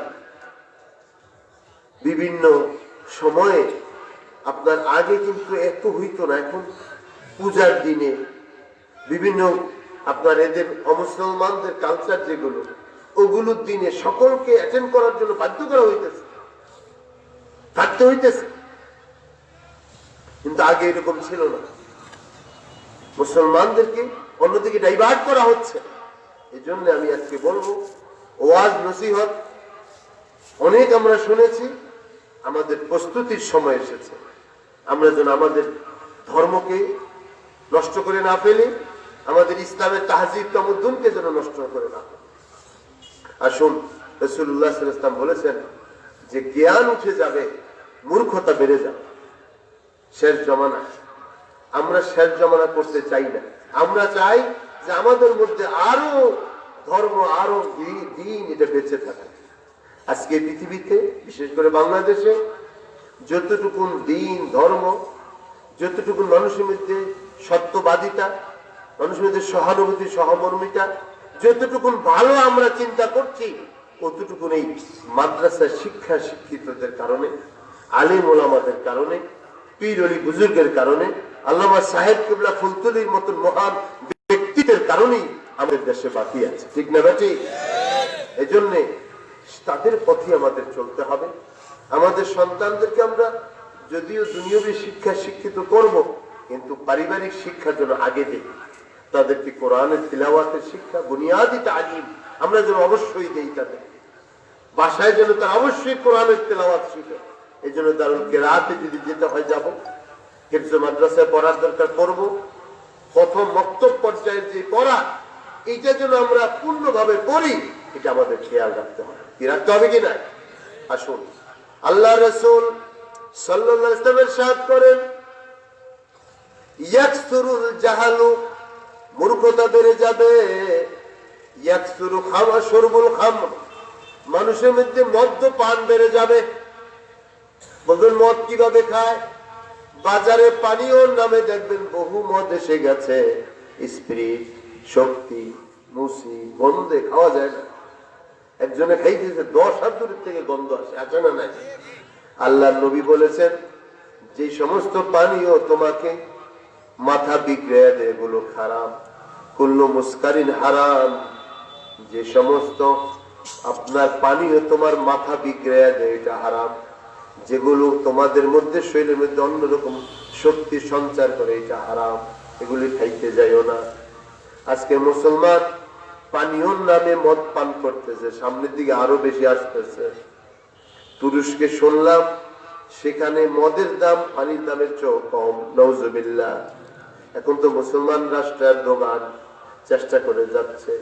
পৃথিবীতে বহু যে লেবানন মুসলমান নাম শুধু কামে নাই। মানুষ যখন মুসলমানিত্ব ছেড়ে দিবে তখন আল্লাহর আযাব গজব ওই দিকে চলে আসবে। এই জন্য বলছি, আল্লাহ রাসূল বলেছেন মানুষ মদ পান করবে, ওই কাজ থেকে আমরা যুবকেরা বেঁচে থাকবো। নবীজি বলেছেন ইয়াকিল্লুর রিজাল, পুরুষ কমে যাবে, ইয়াকসুরুন নিসা, নারীদের সংখ্যা বেড়ে যাবে, নারীরা বেপরোয়া হয়ে যাবে। আল্লাহ রাসূল বলেছেন তোমাদের ঘরে যদি নারী সন্তান আসে, নারী সন্তানদেরকে আদব শিক্ষা দাও, পর্দার মধ্যে রাখো, সুপাত্রে পাত্রস্থ করো। নারী শিক্ষার নামে যেভাবে সমস্ত নারীরা শহর বন্দরে বের হয়ে গেছে, এটার পরিণতি ভালো না। আমরা এখনই দেখছি ঘরে ঘরে সব অ্যাডজাস্ট হয় না। এখন বলে কি অ্যাডজাস্ট হয় না, কারণ মেয়ে লোক মাস্টার্স অনার্স পাস, জামাই বেটাও মাস্টার্স অনার্স পাস, দুজনই সমানে সমান। কে কাকে ছাড়বে? কেউ কাউকে আপনার ছাড়তে চায় না। তখন কি হয়? তো অ্যাডজাস্ট হয় না। তখন কি করতে হয়? বিচ্ছেদ করতে। আমরা এখন শহরে থাকি তো দেখি প্রায় বিবাহ বিচ্ছেদ। এই 6 মাস হয় নেই এখনই বিবাহ ছুটে গেছে, কারণ অ্যাডজাস্ট হয় না। এই শিক্ষার কুফল। আপনারা বলবেন যে হুজুর আপনি কি শিক্ষার বিরুদ্ধে? শিক্ষার বিরুদ্ধে না, বাস্তবতার বিরুদ্ধে। আজকে আমরা যেভাবে বড় হচ্ছি, আমাদের নারীদেরকে বড় করতেছি। ম্যাট্রিক পাস করছে, ইন্টারমিডিয়েট করছে, এখনো বিয়ে সেদিন নাম নেয় না। কি অনার্স করতে হবে, মাস্টার্স করতে হবে, চাকরি বাকরি ছাড়া তো সে বিয়ে বসবে না। ব্যাস, যে অনার্স মাস্টার্স করে বয়স হয়ে যায় 25-25 সময় বিয়ে করবে। কিছুদিন এই বিয়ে হইতে হইতে 30 পরে তো মেয়েদের যৌবনই চলে যায়। এরপরে সে কি বিয়ে বসবে? তার বাচ্চা কাচ্চা হয় না। আরেক জটিলতা, বাচ্চা কাচ্চার হওয়ার সময় হইল 16 থেকে আপনার 30 পর্যন্ত। 30-এর সময় যদি বিয়ে হয়তো বাচ্চা হবে কবে? এই জটিলতায় পুরো সমাজ ভুগতেছে। কুঠি কুঠি নারী এখন বিহীন পড়ে আছে, বিয়ে হয়। আর আগে আমাদের মা খালাদেরকে 14-15 বছর বয়সে মা বাপরা আগে বিয়ের ব্যবস্থা করেছে। ছোট মানুষ সংসার করতে গেছে শ্বশুর বাড়িতে, স্বামী তো রাগ করছে, শ্বশুর রাগ করছে, শাশুড়ি রাগ করছে, তারপর সে ছোট তো সে চিন্তা করছে না আমাকে মানিয়ে নিতে হবে, আমাকে মানিয়ে নিতে হবে। এই বাড়ি জামাই মারছে তাও সে কখনো অভিযোগ করে না বাপের বাড়িতে যে কত নির্যাতন করছে, কিছু বলে না, থাকতেই হবে, এই সংসারে আমি থেকে যাব। ওই সংসারে অ্যাডজাস্ট হয়ে গেছে, সুবহানাল্লাহ। ওই সংসারে কি অ্যাডজাস্ট হয়ে গেছে, তার কোনো সমস্যা হয় না, মাইট খাইও সে কি অ্যাডজাস্ট হয়ে গেছে। আর আজকে একটু বকা দেয়। আজকে সকালে একজন আমাকে কানাডা থেকে টেলিফোন করেছে, আজকে সকালে কানাডা থেকে টেলিফোন করেছে, হুজুর আমার মেয়েটাকে বিয়ে দিছি বাংলাদেশে নিয়ে, ছেলে একটু রাগারাগি করে, এই জন্য মেয়ে তার সাথে থাকতে চায় না, আমি কিনা নিই না। আমার তখনই কথা মনে পড়ছে, ওই যে অ্যাডজাস্ট হয় না। কি কথা বলছে? আপনারা আমার কথা রাগ করেন না তো? আজকে সমাজ জীবনের বাস্তবতা তুলে ধরছি এবং আমাদের কোন পথে চলতে হবে। আমার রাজা বাজারে কোচিং এর সময় মেয়ে ছেলের জ্বালায় হাঁটা যায় না রাস্তায়, এত মেয়ে লোক। সব আইসা আপনার কোনো পড়াশোনা দেখি না, কোচিং মুচিং নেই, কেচিং চলে, সব কেচিং, ক্যাচ করে, ক্যাচ বুঝেন না? ওই আপনার ভবগুরু পোলাপান আছে কিছু এলাকা থেকে চলে যায় সেখানে, কারণ মেয়ে লোক ওইখানে চলে গেছে তো সেও চলে যায়, যে ওখানে কোচিং করে না, ক্যাচিং করে, হাবায়া ক্যাচিং করে সতীত্ব নষ্ট করে বাড়িতে চলে আসে। এগুলি চলছে। এর জন্য হুঁশিয়ার হইতে হবে অভিভাবকদেরকে। আগে বিবাহ দিবেন, তারপরে পড়াশোনা, পড়াশোনা করাবেন, তেল দিয়ে কানবেন কয়দিন পরে, চোখে তেল দিয়ে কানবেন, চোখে পানি বেরিব না কানতে কানতে, তখন তেল দিয়ে কানবেন। এই বাস্তবতা এসে গেছে, বয়স হয়ে গেছে, উপযুক্ত বিবাহ শাদীর ব্যবস্থা করবেন। পড়াশোনা পরে হবে। আজকে পড়াশোনা হয়, জামাইয়ের সাথে মিলে না। এই কথা আমার রসুল বলেছেন, আমি বলি নাই। রসুল বলেছেন উপযুক্ত হয়েছে, বিবাহের ব্যাপারে দেরি করিও না, বিবাহ দাও, দেখবে অ্যাডজাস্ট হয়ে যাবে। আর তুমি 25 বছর 30 বছর পাকাইয়া দিবা, এদের অ্যাডজাস্ট হবে না, বিবাহ বিচ্ছেদ হয়ে তুমিও সংসার অশান্তি ভোগবা, যারে বুড়ো হয়ে গেছি, এখন কবরে যাব, মেয়েটা বাসায় পড়ে আছে, কি করি? আল্লাহ রসুল বলেছেন ইয়াকিল্লুর রিজাল, পুরুষ কমে যাবে, নারীদের সংখ্যা বেড়ে যাবে, ফিতনা বেড়ে যাবে চারিদিকে। এই জন্য ইসলামী তাহজিব তো মধ্যে ইসলাম মেনে চলার মধ্যে শান্তি। নবীজি বলছেন ইয়াকসুরুল হারাজ, হারাজও বেড়ে যাবে। সাহাবারা বললেন হুজুর হারাজটা কি, বুঝলাম না। নবীজি বললেন হারাজ হলো কতল কেতাল বেড়ে যাবে, কতলকারী জানবে না কেন সে কতল করেছে, আর যাকে কতল করা হয়েছে সেও জানবে না কেন তাকে মারা হয়েছে। সমাজ জীবনের এমন ধস নেমে যাবে, ওই সময় তোমাদের কি কাজ? হযরত রাসূলুল্লাহ সাল্লাল্লাহু আলাইহি সাল্লাম হাদিসের মধ্যে ইরশাদ করেন, আল্লাহু আকবার, ওয়ান উকবা ইবনে আমির রাদিয়াল্লাহু আনহু, হযরত উকবা রাদিয়াল্লাহু আনহু হুজুরের কাছে গিয়ে বলতে, মান নাজা ইয়া রাসূলুল্লাহ, নবী গো কিভাবে নাজাত পাবো গো নবী, আপনি বলে দেন। তখন আল্লাহ রসুল বললেন 3টা কাজ করলে নাজাত পাইবা। বলেন সুবহানাল্লাহ। কয়টা? এই ওয়াজ ধরে নিবেন, ওয়াজ ছাড়বেন না একটা, যা বলতেছি শুনে নিবেন, ঘরে ঘরওয়ালাদেরকে শোনাবেন, নিজে আমল করবেন। আল্লাহ রসুল বলেন 3টা পথ যদি তুমি অনুসরণ করো তাইলে তুমি নাজাত পেয়ে যাইবা। 1 নম্বর আল্লাহ নবী বলেন আমলিক আলাইকা লিসানাক, এই জবানটার মালিক তুমি হয়ে যাও। সুবহানাল্লাহ বলেন, জবানের মালিক হও। জবানকে উল্টা পাল্টা ব্যবহার করিও না, সত্য কথা ছাড়া জবান দ্বারা কিছুই বলিও না। সত্যের অনুসরণ করলে তুমি আল্লাহর কাছে নাজাত পেয়ে যাবে। এই জবান মানুষকে কাফের বানায়, জবান মানুষকে মোমেন বানায়। এই জবান দ্বারা যদি আপনি আমি পরচর্চা করি, আমল নষ্ট হয়ে যায়। এই জবান দ্বারা যদি বলি আল্লাহ নাই, কাফের হয়ে যায়, নাউজুবিল্লাহ। জবান দ্বারা যদি বলে লা ইলাহা ইল্লাল্লাহু মুহাম্মাদুর রাসূলুল্লাহ সাল্লাল্লাহু আলাইহি ওয়াসাল্লাম, এই জবান মানুষকে জান্নাতি বানাবে, এই জবান মানুষকে জাহান্নামী বানাবে। আজকে তো আমরা কালেমার কথা সহজে শুনতে পারি, কিন্তু আমাদের যারা আসলাফ ছিলেন, হযরতে সাহাবায়ে কেরাম রিদওয়ানুল্লাহ আজমাইন, সহজেই তারা কালেমা নিতে পারেন নাই। আল্লাহর নবীর হাবিব সাল্লাল্লাহু আলাইহি ওয়াসাল্লামের আগের এক জামানা ছিল, ওই জামানায় শুধু কালেমার কথা মুখে উচ্চারণ করেছে, উচ্চারণ করার কারণে কোমর পর্যন্ত তাদেরকে কেড়ে দিয়েছে। তারপরে লোহার চিরুনি এনে শরীর থেকে গোশতগুলো চিরুনি দিয়ে কাঁচাইয়া হাড্ডি বের করে দিয়েছে, শুধু একটা কারণে কালেমা পড়েছে। কোরআনে কারীমে আল্লাহ পাক সেটা কোট করে পাঠাইছেন, ওয়ামা নাকামু মিনহুম ইল্লা আইয়ুমিনু বিল্লাহিল আজিজিল হামিদ।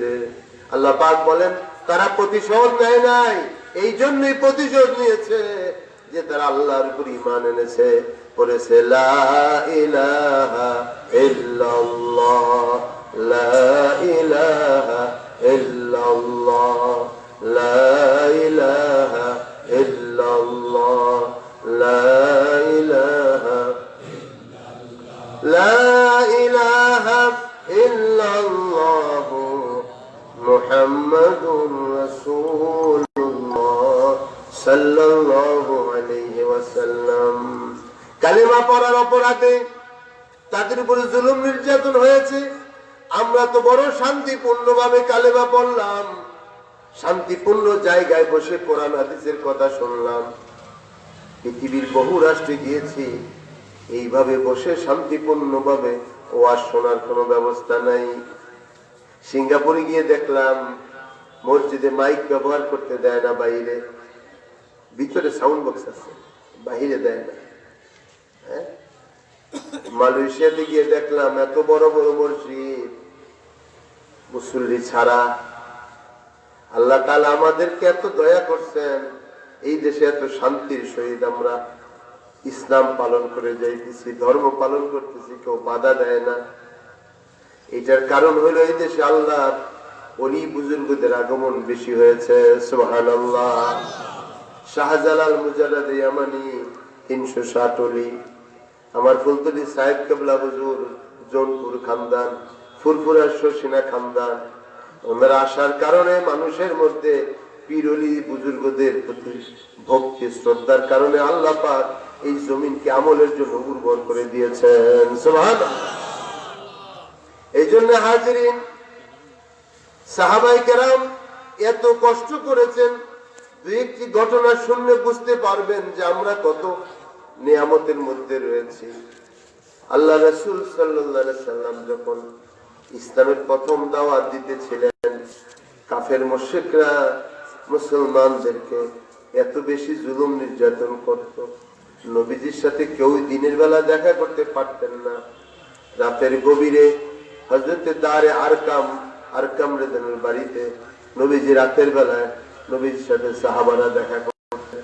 একদিন নবীজি হেঁটে যাইতেছেন, দেখেন হযরতে আম্মার, হযরতে সুমাইয়া, হযরতে ইয়াসির রাদিয়াল্লাহু আনহুম, এরা মুসলমানের নতুন মুসলমান হয়েছে।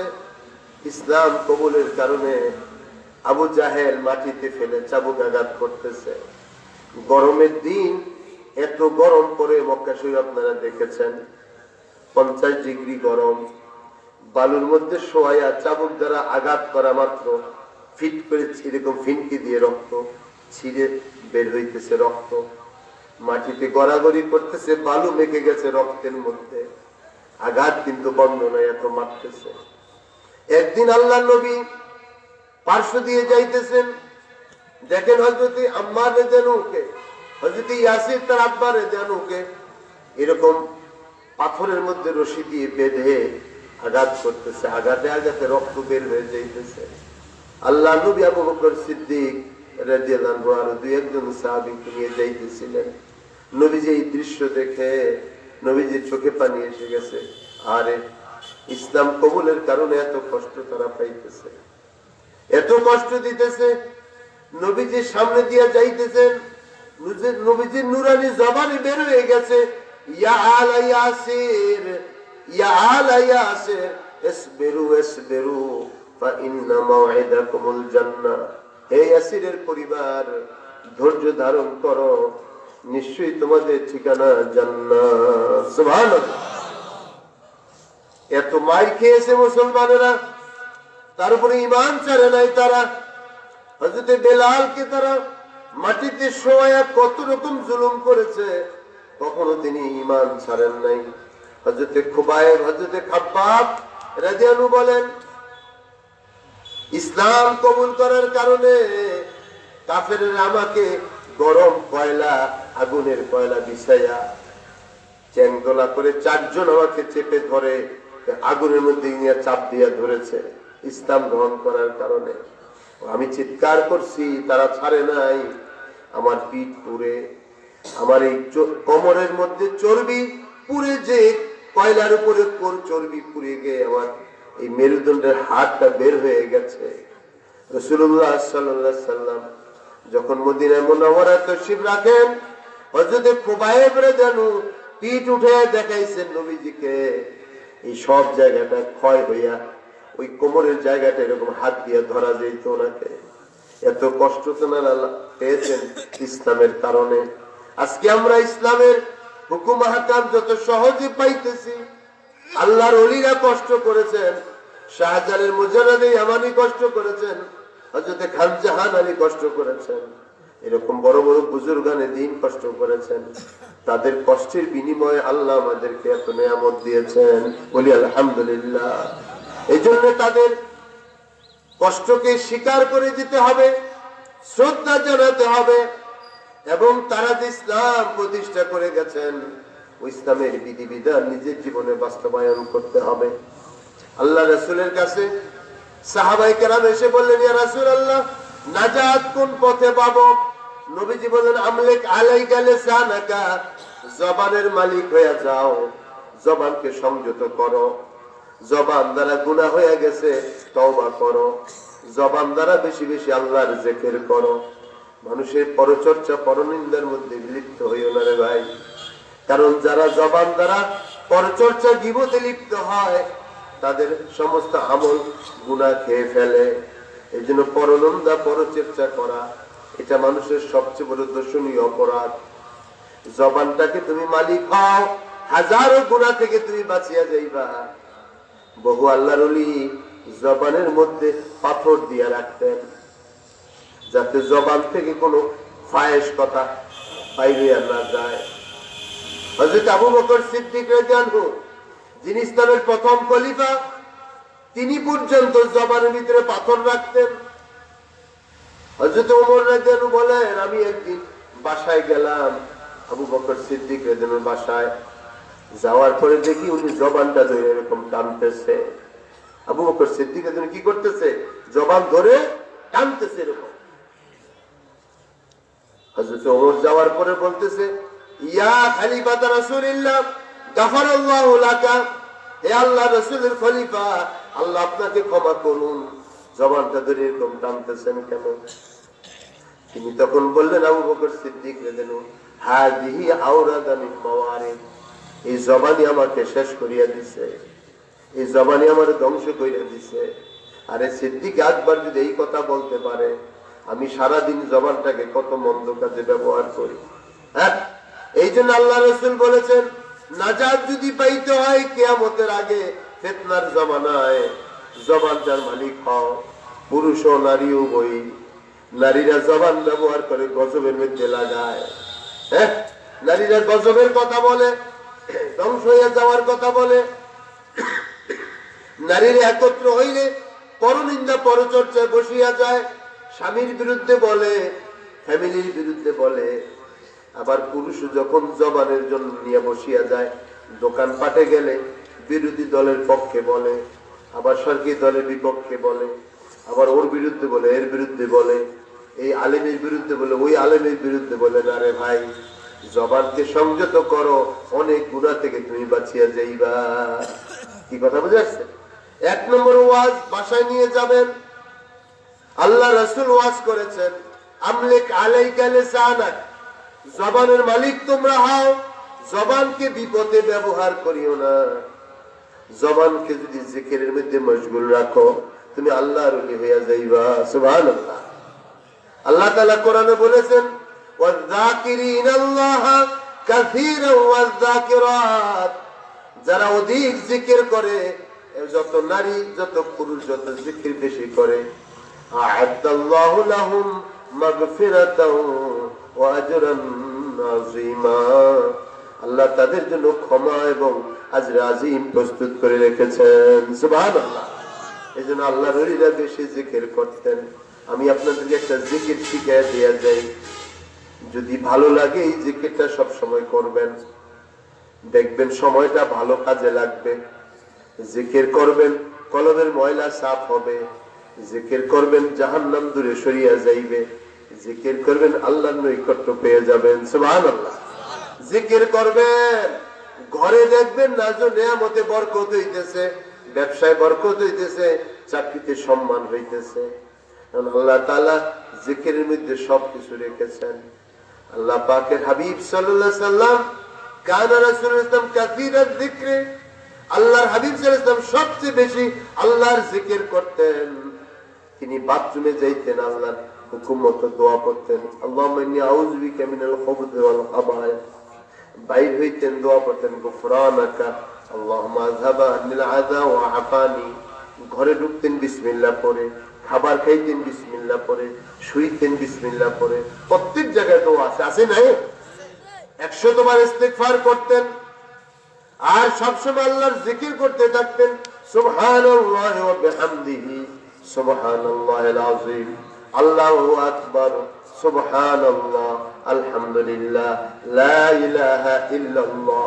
এই সমস্ত জিকির আল্লাহর রাসূল করছেন কি করেন নাই? এজন্য আমাদেরকে জিকির করতে হবে।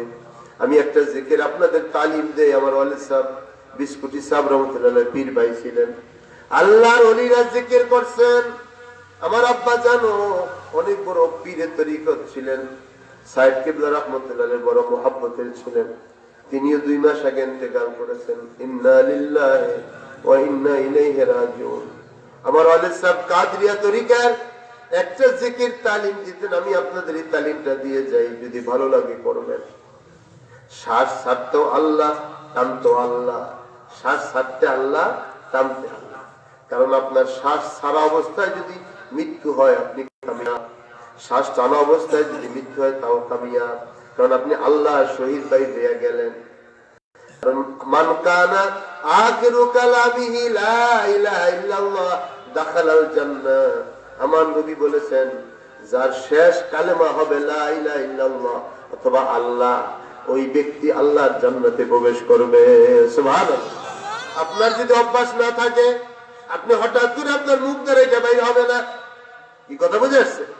যদি আপনার অভ্যাস থাকে সব সময়, তাহলে আপনার মৃত্যুর সময় আল্লাহর কথা বের হবে। আপনি যদি আল্লাহ আল্লাহর জিকির না করেন, মৃত্যুর সময় আপনার মুখ দ্বারা কালেমা বের হবে না। এটা অভ্যাসের বিষয়, অভ্যাস লাগবে। আমার ওয়ালিদ সাহেব পীর মুর্শিদ আমার, তিনি তালিম দিয়েছেন, কলবের বাম দুধের দোয়াগুলিতে কলম মোকামে আল্লাহ বলো, শ্বাস টানতে আবার আল্লাহ বলো, ছাড়তেও আল্লাহ, টানতেও আল্লাহ।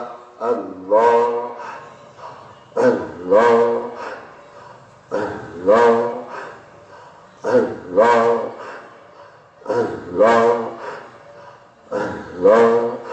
শ্বাস ছাড়লেন আল্লাহ, টানতে আল্লাহ। সকলে বলেন আল্লাহ আল্লাহ আল্লাহ আল্লাহ আল্লাহ আল্লাহ আল্লাহ আল্লাহ আল্লাহ আল্লাহ আল্লাহ আল্লাহ আল্লাহ আল্লাহ আল্লাহ আল্লাহ আল্লাহ আল্লাহ আল্লাহ।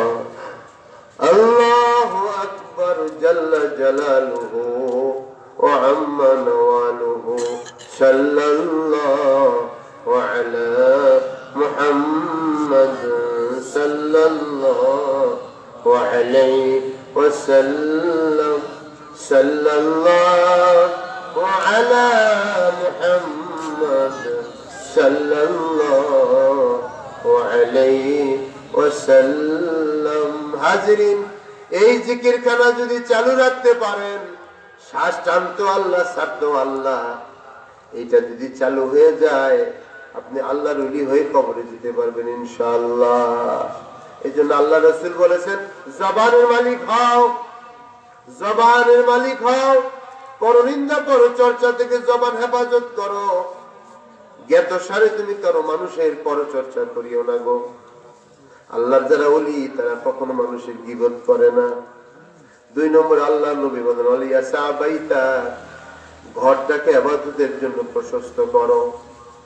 আপনি বলবেন হুজুর ওয়াজ নসিহত কোরআন হাদিস থেকে বলতেছেন, একটু বাহিরের কথা বলেন না।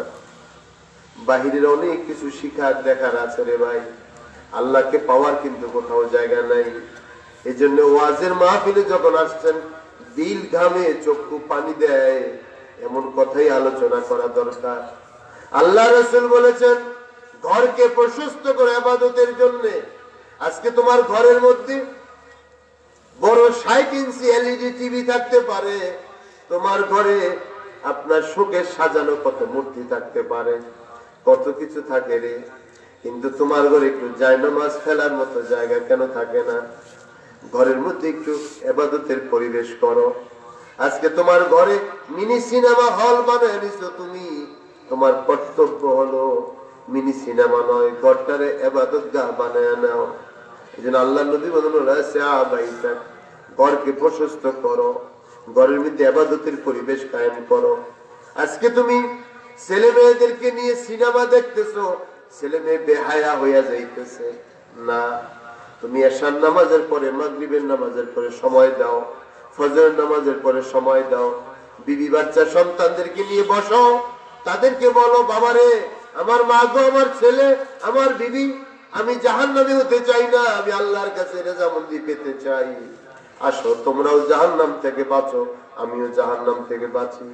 পরামর্শ করে দ্বীনি কিতাবাদি কোরআন হাদিসের তরজমা করে ঘরের মধ্যে দ্বীনি পরিবেশ করে ঘরের ইবাদতের পরিবেশ বজায় রাখো। কে বলেছেন এই কথা? মুহাম্মদুর রাসূলুল্লাহ সাল্লাল্লাহু আলাইহি সাল্লাম। উনি বলতে পারতেন যে নামাজ পড়লে হয়ে যাবে, রোজা রাখলে হয়ে যাবে, এটা হুজুর বলেন নাই।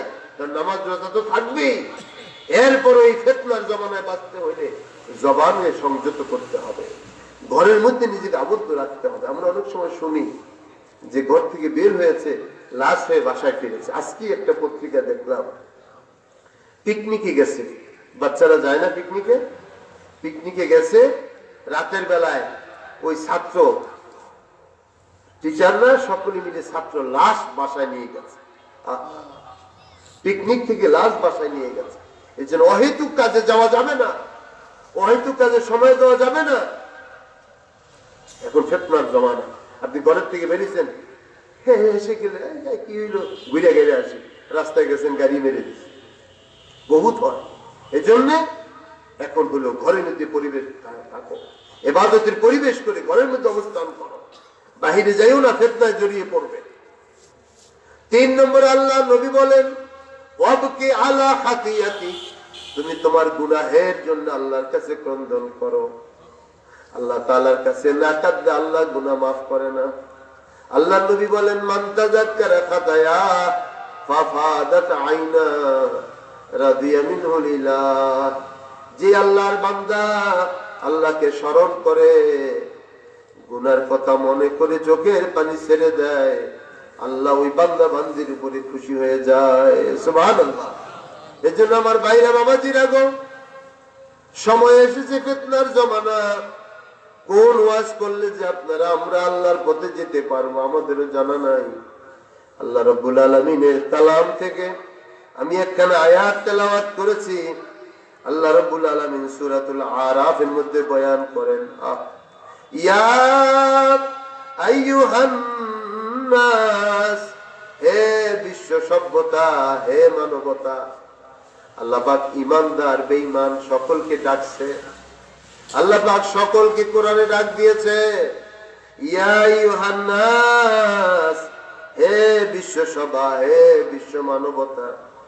ইন্না ওয়াদাল্লাহি হাক্কুন, নিশ্চয় আল্লাহর ওয়াদা সত্য, নিশ্চয় আল্লাহর ওয়াদা সত্য। ফালা তাগুররান্নাকুমুল হায়াতুদ দুনিয়া, দুনিয়ার জীবন যেন তোমাদেরকে ধোঁকার মধ্যে না ফেলে। আল্লাহ পাক বলছেন দুনিয়ার জীবন যেন তোমাদেরকে ধোঁকার মধ্যে না ফেলে। ওয়ালা ইয়াগুররান্নাকুম বিল্লাহিল গারুর, আর আল্লাহর ব্যাপারেও যেন তোমরা ধোঁকার মধ্যে না পড়ো। সংসার করলা, সবকিছু করলা, আল্লাহকে ভুইলা রইলা, তুমি জীবন সাধনায় ব্যর্থ হয়ে গেলে। আর যদি তোমরা সংসারও রইলা, চাকরি নকরিও করলা, ব্যবসা তেজারত করলা, আল্লাহকে নিয়ে করলে, তাহলে তুমি দুনিয়ার থেকে রুখসত হয়ে অনন্ত অসীম সফরে চলে যাবে, আর সন্তানরা ওয়ারিসরা এগুলো ভোগ করবে। তুমি আল্লাহকে নিয়ে কবরে গেলা, তারাও আবার তোমার পথ ধরে আল্লাহর ওলি হয়ে তারাও তোমাদের পথ ধরে গেল। এটা সবচেয়ে সুন্দর হবে। এই জন্য আল্লাহ রাসূল বলেছেন যে আল্লাহ পাক যে ওয়াদা দিয়েছে কোরআনে আমাদেরকে, আল্লাহর কাছে ফিরে যেতে হবে। নবীজি বলেন, যেখানেই থাকো, যে অবস্থায় থাকো, আল্লাহ তাআলাকে ভয় করো। ইত্তাকিল্লাহ আইসুমা কুনতুম, তুমি আল্লাহকে ভয় করো যেখানেই থাকো, যে অবস্থায় থাকো।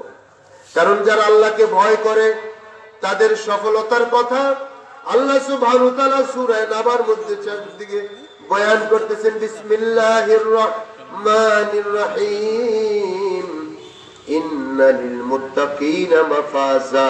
বলেন সুবহানাল্লাহ। ইন্নালিল মুত্তাকিনা মাফাজা, নিশ্চয়ই মুত্তাকিনদের জন্য সফলতা। বলেন না সুবহানাল্লাহ। এই কথা কে বলেছেন? আল্লাহ তাআলা বলেছেন। সফলতা কার জন্য? আজকে ইমাম মুয়াজ্জিন সাহেব মসজিদ থেকে আযান দেয়, হাইয়া আলাল ফালাহ, সফলতার দিকে আসো। দুনিয়ায় যত কিছু আছে নাজরে আমাদের সফলতা না। কারণ কারো যদি একবারই হয় সে আরো 2 বাড়ি বানাইতে চায়। কারো একটা ব্যবসা শুরু করছে আরো ব্যবসা শুরু করতে চায়, অর্থাৎ সে তৃপ্ত না। তাইলে বোঝা গেল মানুষ দুনিয়ায় তৃপ্ত হইতে পারবে না। দুনিয়ায় তৃপ্ত হওয়ার জায়গা না। মানুষের লাখ টাকার উপার্জন হইলে সে আরো লাখ লাখ টাকা কামাইতে চায়। বাড়ি করতে চাইলে আরো বাড়ি পাইতে চায়। সম্পদ জমি কিনছে আরো জমি কিনতে চায়। তাহলে যেই সম্পদটাকে তৃপ্ত করে না, ওইটার দ্বারা মানুষ সফল হইতে পারে না। কিন্তু আল্লাহ পাক যখন জান্নাত দিবেন বান্দাকে, জান্নাত পাওয়ার পরে বান্দার দিলে আর কোনো পাওয়া থাকবে না। সুবহানাল্লাহ। বান্দার কাছে আর কিছু প্রাপ্তি চাওয়া পাওয়া থাকবে না। আর যা দেওয়া হবে তা তার কাছে থেকে যাবে, আল্লাহ পাক আর নিবেন না। সুবহানাল্লাহ। কিন্তু দুনিয়াতে আমাদেরকে যা দেওয়া হয়, পাওয়া মাত্রই আরেকজন নেওয়ার জন্য পাগল হয়ে যায়। ঠিক নেই? এই যে ক্ষমতার জন্য লাফালাফি চলতেছে চারিদিকে, চলছে না? চলছে না? যেদিন ক্ষমতা উঠছে এই দল, পরের দিন থেকেই আরেক দল নামো নামো নামো নামো, নামানোর জন্য চেষ্টা। কি ঠিক না বেঠিক? একদল ওঠে আরেক দল তারা নামানোর জন্য, শান্তিতে থাকতে দেয় না। কি এটি দুনিয়া? একদল উঠছে আরেক দল তারা নামাইতে চাইবে, আবার এই দল যদি ওঠে ওই দল তারা নামাইতে চাইবে। এই সারাক্ষণ এই তালি থাকবে। এইটা শান্তির জায়গা না, অশান্তি। আর এখানে যত সম্পদ দিবে, আপনার যত সম্পদের মালিক হন, দেখবেন এখন টাকার বাসায় নিয়ে আসছেন, কালকে থেকে খরচ হওয়ার রাস্তা আসা শুরু করবে, টাকা আপনার কাছে থাকবে না। তাইলে দুনিয়াতে যা দেওয়া হয়েছে এটা চিরকালের জন্য দেওয়া হয় নাই। চক্ষু বন্ধ হইলে সব আপনার থেকে নিয়ে যাইব। আপনি খালি হাত, আমি খালি হাত। তাহলে বুঝা গেল এখানে সফল হওয়ার জায়গা না। এখানে যা পাবো, মানুষকে যদি জিজ্ঞেস করেন যে ভাই আপনি কেমন আছেন, ভালো টাকা ঢাকাতে, না কিচ্ছু হয় না হুজুর, মুখ টুক ভেসকে কিচ্ছু হয় না। কি বলেন এত টাকা পয়সা? না কিছু, এখনো গুলশানে বাড়িটা কমপ্লিট করতে পারি নাই, এখনো মার্কেটটা কমপ্লিট করতে পারি নাই, আমি ফিরিস্তি তুলছি। অথচ সে হইল ঢাকার সবচেয়ে বড় ধনী লোক, সেই বলতেছে কিচ্ছু হয় নাই। তাহলে বোঝা গেল এখানে কিচ্ছু হওয়ার না। কি কথা বুঝে? এখানে কিছু হওয়ার না। এই যে দেখেন আপনাদের সিলেটিরা শুধু বাড়ি করছে, কি জানি দেখি যত জায়গায় যাই বাড়ি করে, থাকার লোক না, খালি বাড়ি করে। ভাই আমরা যে উঠি যে ভাই কার বাড়ি করে থাকে, লন্ডন বাড়ি করে। এই বাড়িতে দাম আছে কোনো?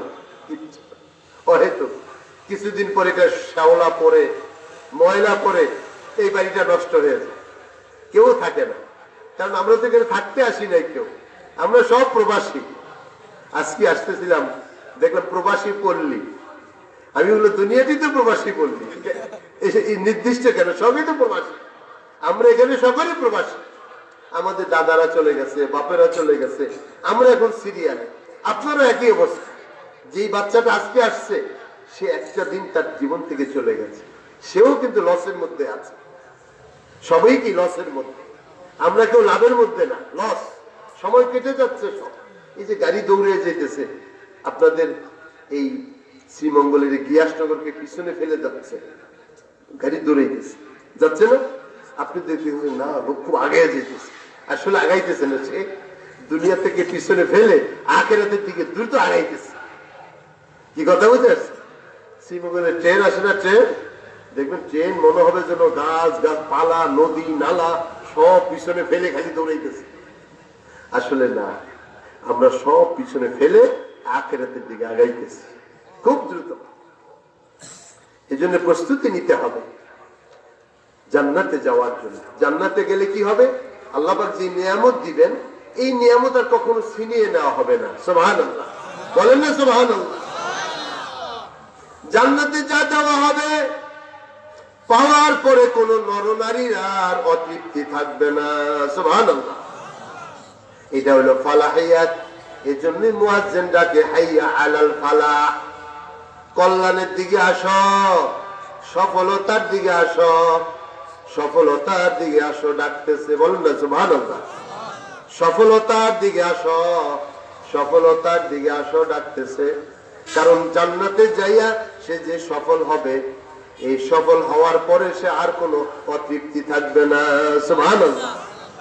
এজন্য আল্লাহ পাক সুবহানাহু ওয়া তাআলা ইরশাদ করেন, ইন্নালিল মুত্তাকিনা মাফাজা, নিশ্চয়ই মুত্তাকিনরা সফল কাম। যারা আল্লাহকে ভয় করবে তারাই সফল। বলেন আলহামদুলিল্লাহ। এটা মুত্তাকি হওয়া ছাড়া সফল হইতে পারে না। মুত্তাকি কে? আলী কাররামাল্লাহু ওয়াজহা চারটা গুণ বলেছেন মুত্তাকি। কয়টা? জোরে বলেন কয়টা? চারটা গুণ। এক নম্বর হলো খাউফু মিনাল জালিল, আল্লাহ পাককে না দেখিয়া ভয় করার নাম মুত্তাকি। সুবহানাল্লাহ। আল্লাহকে না দেখিয়া। রমজান মাসে দিনের বেলায় বাহিরের রেস্তোরাঁর মধ্যে আমি আপনি খাই না, খাইনি? ঘরের মধ্যে দরজা বন্ধ কইরা যদি আস্তে কোনার মধ্যে যে এক গ্লাস পানি খাই, কেউ দেখবে? কি দেখবে? বাথরুমে যায় যদি পানি এক গ্লাস নিয়ে বাথরুমে গিয়ে বসে খাই, কেউ দেখবে? কিন্তু একজন দেখবে। তিনি কে? জোরে বলেন কে? ওই আল্লাহর ভয়ে ছোট্ট শিশুটাও পানি খায় না। কেন খায় না? আমি রোজা রেখেছি, আল্লাহকে আমি ভয় করি, ঠিক না? তাহলে আল্লাহকে না দেখে যদি আপনি ভয় করতে পারেন, আমি ভয় করতে পারি। আল্লাহ পাক কোরআনে বলেছেন, ইন্নাল্লাযীনা ইয়াখশাউনা রাব্বাহুম বিল গায়বি লাহুম মাগফিরাতুন ওয়া আজরুন কাবীর। যারা আল্লাহ পাককে না দেখিয়া ভয় করবে, আল্লাহ পাক তার জন্য আজরে কাবীর জান্নাতে রেখেছেন। সুবহানাল্লাহ। আল্লাহকে না দেখে ভয় করতে হবে। আপনি দুনিয়ার জিন্দেগিতে গিয়েছেন, যে কোনো কাজ করেন। সেদিন আমি এসি গাড়িতে যাচ্ছিলাম, ড্রাইভার একবারে দাড়িওয়ালা, সে বলতেছে, হুজুর আমি এক সময় ড্রাইভারের গাড়ির মধ্যে লোক উঠাইতাম, ওইখান থেকে ছাড়ছি তো সিলেট থেকে, চিটাগাং থেকে, পথের মধ্যে 2-4 জন উঠাইয়া ওই পয়সাটা আমি পকেটে নিতাম, ওই পয়সা আমি পকেটে নিতাম। আমি এখন হুজুর টাকা নেই না। কারণ হুজুর আমি এক আলেমের সাথে কথাবার্তা শুনছি, ভালো লাগছে। উনি বলছেন, বাবা মালিককে না জানে টাকা নিলে খেয়ানত হবে, আল্লাহর কাছে তুমি ধরা পড়িয়া যাবে। সেই থেকে এখন আর আমি আমার ডেকের মধ্যে বসায় কোনো লোক নেই না। কারণ মালিক তো আর আমারে দেখে না, আল্লাহ তো দেখতেছে। সুবহানাল্লাহ। আল্লাহ আমারে দেখতেছে। এই জন্য আমি এখন আর কোনো মানুষকে আমার ডেকে বসায় পয়সা নেই না। কারণ মালিক তো আমাকে একটা নির্দিষ্ট বেতন দেয়, আমি তো ওই বেতনের উপর সন্তুষ্ট হয়ে চাকরি ধরছি। কিন্তু কেন মালিককে না জানে এখন টাকা নেব? এই জন্য আমি এখন আর নেই না, আল্লাহরে ভয় করি। এই জন্য আল্লাহ রাসূল বলেন, তাকওয়ার 4টা গুণ। 1 নম্বর গুণ হইল আল খাউফু মিনাল জালিল, আল্লাহ তাআলাকে না দেখিয়ে ভয় করা। সুবহানাল্লাহ। তুমি ছেলে মেয়ে ঘর থেকে বের হয়ে গেছো, ভাড়া হোটেলে উঠছো, কোন আত্মীয়ের বাড়িতে উঠছো, অন্যায় কাজ করেছো, তোমার আত্মীয় স্বজন না জানলেও আরশের মালিক জেনেছে। জানছে কিনা? খাউফু মিনাল জালিল, আল্লাহকে না দেখিয়া ভয় করো। ও নর নারী, ও জওয়ান ও জওয়ানি, ও তরুণ তরুণী, আল্লাহ তাআলাকে ভয় করো। তুমি যেখানে যাও, পার্কে গেছো, দুনিয়ার কেউ দেখে নাই, আত্মীয় স্বজনের চোখ ফাঁকি দিয়েছো, গাড়িতে করে অন্য কোথাও যে তোমরা দুজন প্রেম নিবেদন করেছো, সেটা যদি বৈধ বিবাহের মাধ্যমে হয় হালাল সওয়াব পাইবা। আর যদি অন্যায় করো, আল্লাহর কাছে একটা নারীর সতীত্ব হরণ করার জন্য আল্লাহর কাঠগড়ায় তুমি আসামি হইয়া যাইবা। এই জন্য আল্লাহকে না দেখিয়া ভয় করার নাম হইল তাকওয়া, আল্লাহকে না দেখিয়া ভয়কারী নাম হইল মুত্তাকি। সুবহানাল্লাহ। ওই মুত্তাকির জন্যই আল্লাহ পাক জান্নাত রেখেছেন। এই জন্য যদি জান্নাতি হতে হয়, নরনারী বৃদ্ধ আবাল বনিতা, জান্নাতি হওয়ার জন্য প্রথম শর্ত আল্লাহকে না দেখে ভয় করতে হবে। কাকে ভয় করতে হবে? আল্লাহ তাআলাকে। 2 নম্বরে আল্লাহ রাসূল বলেন ওয়ারিদা বিল কালিল, অল্পে তুষ্ট হইতে হবে। আল্লাহ তাআলা তোমাকে যা নিয়ামত দিয়েছেন, এই নিয়ামত পাইয়া তুমি যেন তুষ্ট হও। খাই খাই করলে হবে না। আল্লাহ তোমার কিসমতে যা রাখছে, তুমি এইটা পাইয়ে তৃপ্ত হও, তুমি বড় ধনী হইয়া যাইবা। সুবহানাল্লাহ। মুত্তাকিন বান্দা কখনো খাই খাই করবে না, হাউতাস করবে না। দুনিয়াদার হাউতাস করবে, হায় রে কিছু হইল না রে, বিবি সাহেব এসে খোটা দিবে। পাশের বাসায় দেখলাম তারা এত সুন্দর আপনার ড্রেসিং টেবিল কিনছে, আর তুমি কি চাকরি করো, আজ পর্যন্ত বাসার মধ্যে একটা ভালো খাট কিনতে পারো না। কি ঠিক নেই? যে এসে বিবি সাহেব ঠেলাটা দিচ্ছে, তার মাথার মধ্যে বিমৃতি ঘুরে ওই অফিসে যাই, এখন সে ধান্দা করতেছে কোন দিকে বামার ধরবো, টাকা লইব। উজু টুজু করে আসে তো ধরতে চায় না, আমি এখন উজু করে আসছি, নামাজের ডয়ারে থেকে যান, ডয়ারে নিতে থাকে, তখন ওই কথা শুই না। এই জন্য রেদা বিল আলী, আল্লাহ পাক যা দিয়েছে এটার উপর সন্তুষ্ট থাকতে হবে। আল্লাহ তুমি যা দিয়েছো আলহামদুলিল্লাহ, তুমি ধনী হইয়া গেলা। তোমার বিবির জিজ্ঞেস করবা, বিবি আমি যে হারাম খামো, তুমি কি আল্লাহর কাছে আমার জন্য সহযোগী সাহায্য চাইবা, শাফাআত করবা? এইটার মধ্যে আমি নেই। ছেলেরে যদি জিজ্ঞেস করেন, আমি যে তোমার জন্য ঘুষ খাইয়া তোমার জন্য যে এত টাকা আইনা দিতেছি, তুমি যে 3000 দিয়ে ক্যাট কিনছো, ক্যাটস কিনে না, আছে না নাই?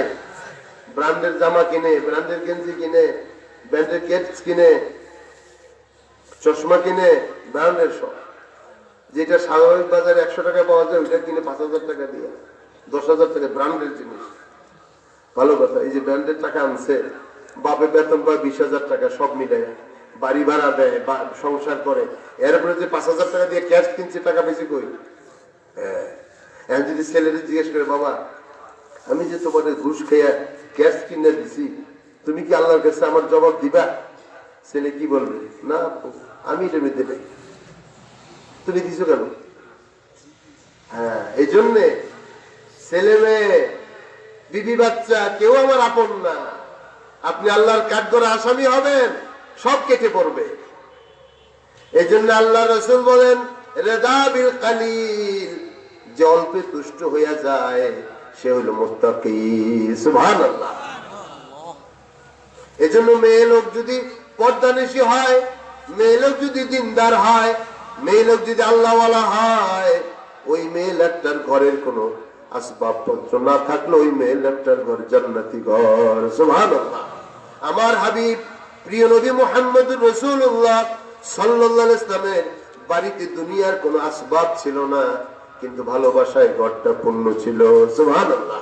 হযরত আয়েশা সিদ্দিকা রাদিয়াল্লাহু আনহা বলেন, আমার নবীর ঘরে দুনিয়ার কোনো আসবাব ছিল না, কিন্তু আমার নবীর ঘরে মোহাব্বত ছিল, ভালোবাসা ছিল নবীজির। আমি গোশত খেয়ে হাড্ডি ফেলে দিয়েছি, নবীর হাড্ডিটা নিয়ে আবার নিজে চিবিয়েছেন। আমি মেসওয়াক করে গিয়েছি, নবী আবার মেসওয়াকটা নিয়ে নিজেই মেসওয়াক করে ধুয়ে রেখেছেন। এরকম মায়া মোহাব্বত ছিল ঘরে, কিন্তু দুনিয়ার কোনো আসবাব ছিল না আমার নবীর ঘরে। আমাদের ঘরে 3 বেলা একসাথে পেট ভরে আমরা কখনো খাই নাই, কিন্তু মায়া মমতা ছিল। আজকে প্রত্যেক বাড়িতে যান, বিয়ে করাইছেন, দেখবেন এক গাদা দিয়ে দিবে, দেয় না? দেয় না? আবার না দিলেও সে দাবি করে, যৌতুক দাবি করে। হারাম। যৌতুক কি হারাম? জোরে বলেন কি হারাম? দাবি করে সম্পদ নেওয়া। কি করবেন এগুলি? যৌতুক টেলিভিশন নিয়েছে, টেলিভিশন নিয়ে শুয়ে থাকেন না? হ্যাঁ, বিবি সাহেবের দরকার কি? টেলিভিশন করে হইয়া থাকেন সারাক্ষণ। যৌতুক আনছে, সাইকেল গিয়ে আনে, মোটর সাইকেল আনে, এগুলি সব হারাম। যারা আনে এরা কাপুরুষ। এরা কি? জোরে বলেন, আরো জোরে বলেন। কাপুরুষ যারা শ্বশুর বাড়ি থেকে হোন্ডা আনে, শ্বশুর বাড়ি থেকে সাইকেল আনে, শ্বশুর বাড়ি থেকে আপনার টিভি আনে। তুমি কি লুলা হইছ? তুমি কি বেকার হইছ? তোমার কিছু নাই, হাত পা নাই তোমার? কি করে তুমি আরেকজনের বাড়ির থেকে এগুলি না আনো? লজ্জা থাকলে তুমি আনতা না? তুমি বেহায়া, নির্লজ্জ, এজন্য এগুলি আনো ওই বাড়ির থেকে। খবরদার কোন যৌতুক কারো বাড়ি থেকে আনবা না, তাইলে তুমি পুরুষ থাকবে। যৌতুক যদি আনো, বোর কাছে সারাদিন এরকম ডলাডলি করতে হবে। কি কথা বুঝেছ? এই জওয়ানেরা বুঝে না কখনো যৌতুকের কাছে। আমার অনেক ছাত্র আছে, হুজুর আমরা ওয়াদাবদ্ধ, আমরা কখনো যৌতুক নিব। আলহামদুলিল্লাহ। যৌতুক নিলে সে দুর্বল হয়ে যায়। আর নিজের আল্লাহ তুমি আমাকে সাহায্য করবা, আমি আমার শ্বশুর বাড়িতে কিছুই নিব না, সুতাও নিব না, দেখবা তোমার ঘর সবচেয়ে বেশি সম্পদে ভরা থাকবে ইনশাআল্লাহ। কি কথা বুঝেছ? যৌতুক ছাড়া বিবাহ করবা, এটা নিয়ম। আমাদের দেশে এখন যৌতুকের কারণে অনেক মেয়ে ছেলে বিয়ে হয় না। অনিসলামিক কার্যকলাপের কারণে বাবা সম্পদ দিতে পারে না বলে মেয়েটা বাসায় বুড়ো হয়ে যাচ্ছে, শুধু যৌতুকের অপরাধ। আমাদের এটা কুপ্রথা। এগুলো দেওয়ার জন্য অপেক্ষা করতে হয়। ওই ছেলেও চিন্তা করে আমি তো এগুলো সব জোগাইতে পারি না, বিভিন্ন খরচ উঠাইতে পারি না, এই জন্য সেও দেরি করে না। এগুলো ভুল ধারণা। রাসূলুল্লাহ সাল্লাল্লাহু আলাইহি ওয়াসাল্লাম বলেছেন, যেই বিবাহের খরচ কম ওই বিবাহ বরকত বেশি। সুবহানাল্লাহ। যেই বিবাহের খরচ কম ওই বিবাহে কি বরকত বেশি। বিবাহ বরযাত্রী যাইতে আমাদের এই সিলেটে নাকি শুনছি, আমি একজন বলছে কৌশল বরযাত্রী যেতে হবে বড় করে। এটা আরেকটা কুসংস্কার, এটা আরেকটা কুসংস্কার। কেন তোমার 50টা গাড়ি নিয়ে তুমি কনের বাড়িতে যাইবা? তুমি জীবনে খাও নাই? তুমি কি জীবনে খাও নাই? ওই বাড়িতে গিয়ে মুরগি ডাল গরু গোস্ত খাইতে হবে, তুমি খাও নাই জীবনে? তুমি কি বেহায়া নাকি? 50 গাড়ি নিয়ে ওই বাড়িতে বেটা মেয়ে মানুষ নিয়ে, এমনি তো সে কষ্টের মধ্যে আছে, আবার তুমি মেয়ে আনতে যে তার 60 গাড়ি বইরা যে তুমি খাই আইছো, তার আরো ডাবাইয়া খেয়ে আইছো, কারণটা কি? এই কুসংস্কার সমাজ থেকে উঠে দিতে হবে, তাইলে মুসলমান একটু টিকবে। কাফের মুশরিকদের কালচার আমাদের দরকার নেই। গাড়ি দেখা যেতে হবে, জামাইও চিন্তা করে হায় হায় আমি যদি একটু বরযাত্রী শোডাউন না করলাম তাইলে আর কি বিয়ে হইল না। এটার নাম বিয়ে না, বিয়ে হইল ইবাদত। বিবাহ কি ইবাদত। আল্লাহ রাসূলের সন্তুষ্টির জন্য এই সমস্ত কাজ বর্জন করবা। যে বিবাহে খরচ কম, ওই কনে পক্ষরাও বেঁচে গেল, তুমি বেঁচে গেল, অসুবিধা তো নাই। এত খরচ তো করার দরকার। এই পয়সা নিয়ে আল্লাহর ঘর করো, সেবামূলক কাজ করো। কত মানুষ অসহায় আছে, তাদের কর্মসংস্থানের ব্যবস্থা করো, এটা তুমি আল্লাহর কাছে সওয়াব পাইবা। এই জন্য ইসলাম বলে রিদা বিল কালিল, অল্পে তুষ্ট হও, তুমি মুত্তাকি। সুবহানাল্লাহ। 3 নম্বরে ওয়াল আমালু বিত-তানজিল, কোরআন অনুযায়ী তুমি আমল করো, তুমি মুত্তাকি। কোরআন যা বলেছে তোমার জীবনে তা বাস্তবায়ন করো। আমার প্যারা নবী মুহাম্মদুর রাসূলুল্লাহ সাল্লাল্লাহু আলাইহি সাল্লাম যখন হাইটা যাইতেন, লোকেরা বলতো জীবন্ত কোরআন হেঁটে যাচ্ছে। সুবহানাল্লাহ, জীবন্ত কোরআন হেঁটে যাচ্ছে।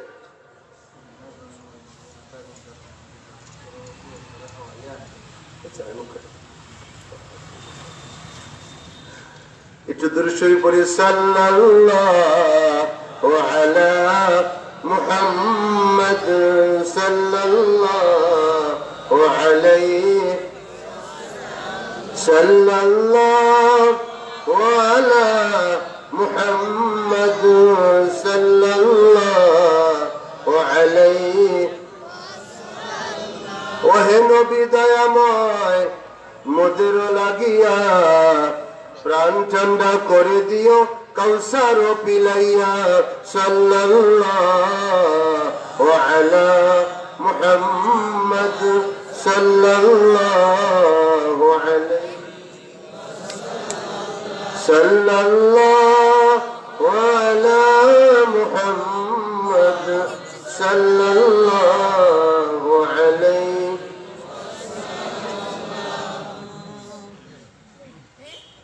जिब्रील आता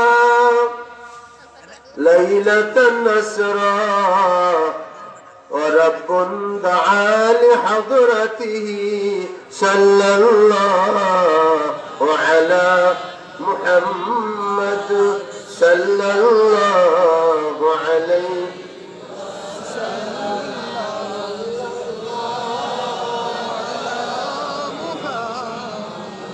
सल्लल्लाहु अलैहि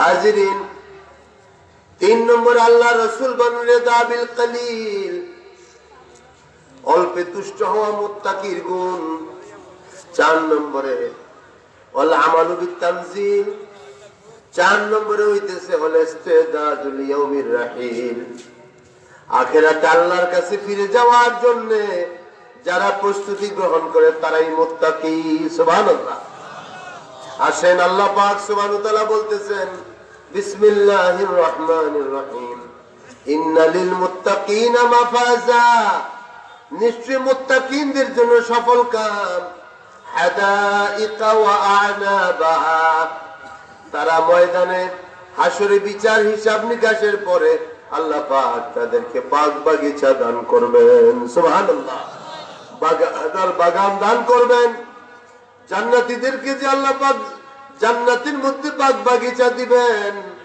কেমন গাছ হবে জান্নাতের মধ্যে হাদিসের এর মধ্যে এসেছে একজন জান্নাতের বাড়ির সামনে যে আল্লাহ পাক ছায়াদার গাছ দিবেন ছায়াদায় গাছ যেমন গরমকালে গাছের নিচে আমরা ছায়া নেই না বড় বড় ছায়াদার গাছের নিচে ছায়া নেই জান্নাতের মধ্যে এক একটা ছায়াদার গাছ কত বড় হবে হাদিসের মধ্যে পেয়ারা নবী ইরশাদ করেন একটা দ্রুত ঘোড়সওয়ার যদি জান্নাতের ছায়াদার গাছের মধ্যে এই মাথা থেকে দৌড়াতে থাকে 3 দিন পর্যন্ত দৌড়াবে তারপরে ছায়াদার গাছের ছায়া শেষ হবে না সুবহানাল্লাহ এজন্য আল্লাহ তাআলা বলেন ইন্নালিল মুত্তাকিনা মাফাজান হাদাইকা ওয়া আনাবা সেখানে থাকবে হাদিকার বহু বছর হাদায়েক বাগান আর বাগান ঘন বাগান থাকবে ওয়া আনাবা আঙ্গুর বাগান থাকবে আঙ্গুর এরকম থোকায় থোকায় ঝুলে থাকবে এক একটা আঙ্গুরের থোকা কত বড় থাকবে এরকম সামনে বড় বড় খানজার মধ্যে ঝুলিয়া থাকবে আল্লাহ তাআলা বলেন ওয়ালাকুম ফিহা মা তাশতাহি আনফুসুকুম ওইখানে তুমি যা কিছু কামনা করবে আল্লাহর সাথে সাথে তোমার সামনে হাজির করবে সুবহানাল্লাহ এইজন্য সেখানে থাকবে আঙ্গুর হাদাইকা ওয়া আনাবা ওয়া কাওয়াইবা আতরাবা সেখানে থাকবে তোমার কাওয়াইবা আতরাবা চির যৌবনা সুদর্শনী সুন্দর রমণীগণ তোমাদের সঙ্গী হবে বলেন সুবহানাল্লাহ আরে দুনিয়ার রমণীর পিছনে মানুষরা ঘোরে ময়লা যেগুলো কিছুদিন পরে শ্রী নষ্ট হয়ে যাবে আর এইরকম অবৈধ সম্পর্কের কারণে দুর্যোগে যাইতে হবে আর আল্লাহ পাক সুবহানাহু ওয়া তাআলা চির যৌবনা চির রমণীগণ মুত্তাকিন জান্নাতীদের মধ্যে দান করবেন আবাদান আবাদা তারা তাদের সাথে জীবন যাপন করবে সুবহানাল্লাহ আল্লাহ রাসূল বলেন হাদিসের মধ্যে এসেছে এই সমস্ত রমণীদের সৌন্দর্য এত হবে যে তারা 70 গজ কাপড় পরিধান করবে তারপর ওই কাপড়ের মধ্যে তাদের হাড্ডির মধ্যে মজ্জাগুলো যে নড়াচড়া করে এইটা পর্যন্ত তাদের দেখা যাবে সুবহানাল্লাহ আল্লাহ রাসূল বলেন একজন রমণী যদি দুনিয়ায় থুতু নিক্ষেপ করতেন, দুনিয়ার সমস্ত পানি, সমুদ্রের পানিগুলো মিষ্টি হইয়া যাইত মধুর চেয়ে। আল্লাহ তাআলা এত সঙ্গী সেখানে রাখবেন। এই জন্য রাসূলুল্লাহ সাল্লাল্লাহু আলাইহি সাল্লাম এক সাহাবীকে যখন কবর দিলেন, এক সাহাবীকে আল্লাহ রাসূল কবর দিয়ে কবরের পাশে দাঁড়ায় দোয়া করতেছিলেন। বর্ণনাকারী সাহাবী বলতেছেন, আরে আমার নবীর দোয়াটা যদি আমার জন্য নবী করত, আর আমি যদি ওই কবরের বাসিন্দা হইতাম, কতই না ভালো হইতো। সুবহানাল্লাহ। নবীজি বলতেছেন, একটা দোয়া করছেন, শোনাবো আপনাদেরকে দোয়াটা। কি শোনাবো? আল্লাহ রাসূল একজন সাহাবীকে কবরে রেখে দোয়া করেছেন। বর্ণনাকারী সাহাবী বলতেছেন, যাই রে, আমি যদি আজকে মুর্দার আমি হইতাম, আমার নবী যদি আমার জন্য এরকম দোয়া করতো, কতই ভালো হইতো। আল্লাহ রাসূল দোয়া করে, আল্লাহুম্মা ইগফির লাহু, আল্লাহ তুমি তাকে মাফ করে দাও, ওয়ারহামু, আল্লাহ তুমি তার উপর দয়া করো, ওয়াআফি আনহু, আল্লাহ তুমি তাকে মাফ করে দাও, গুনাহ মোচন করে দাও।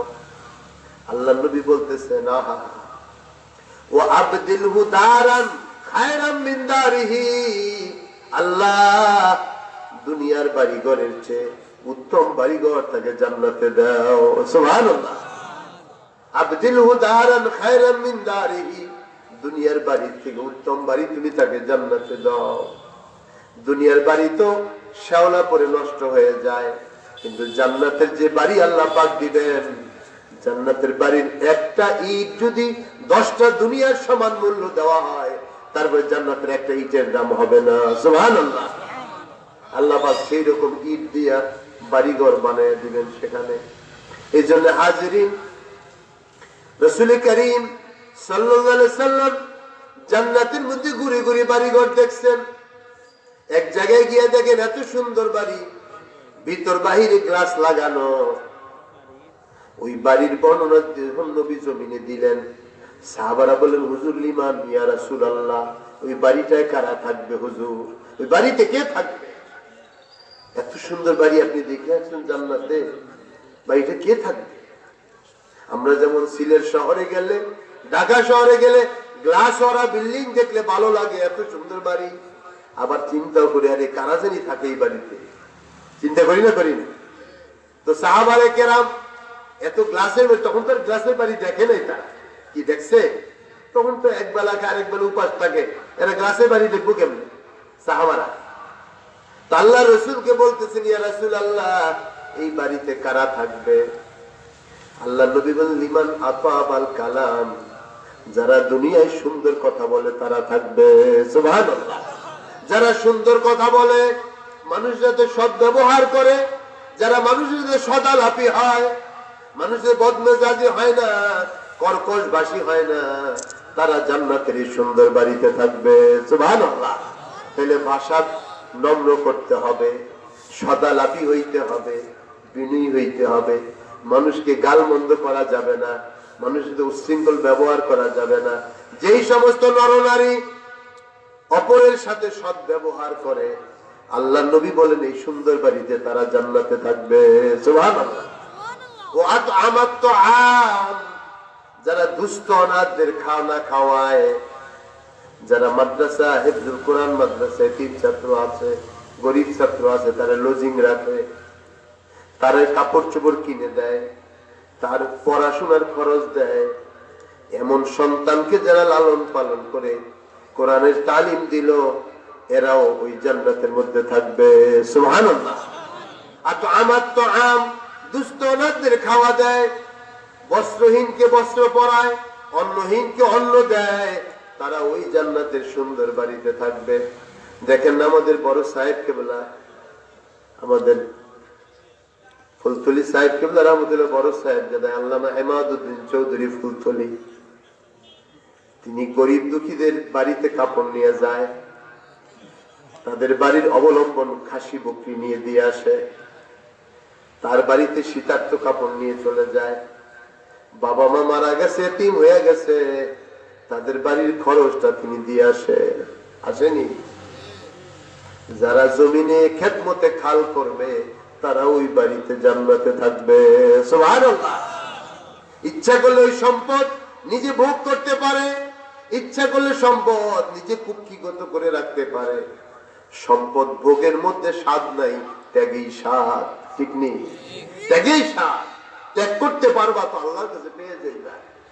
ভোগ করবো, কত ভোগ করবা, কত গাইবা।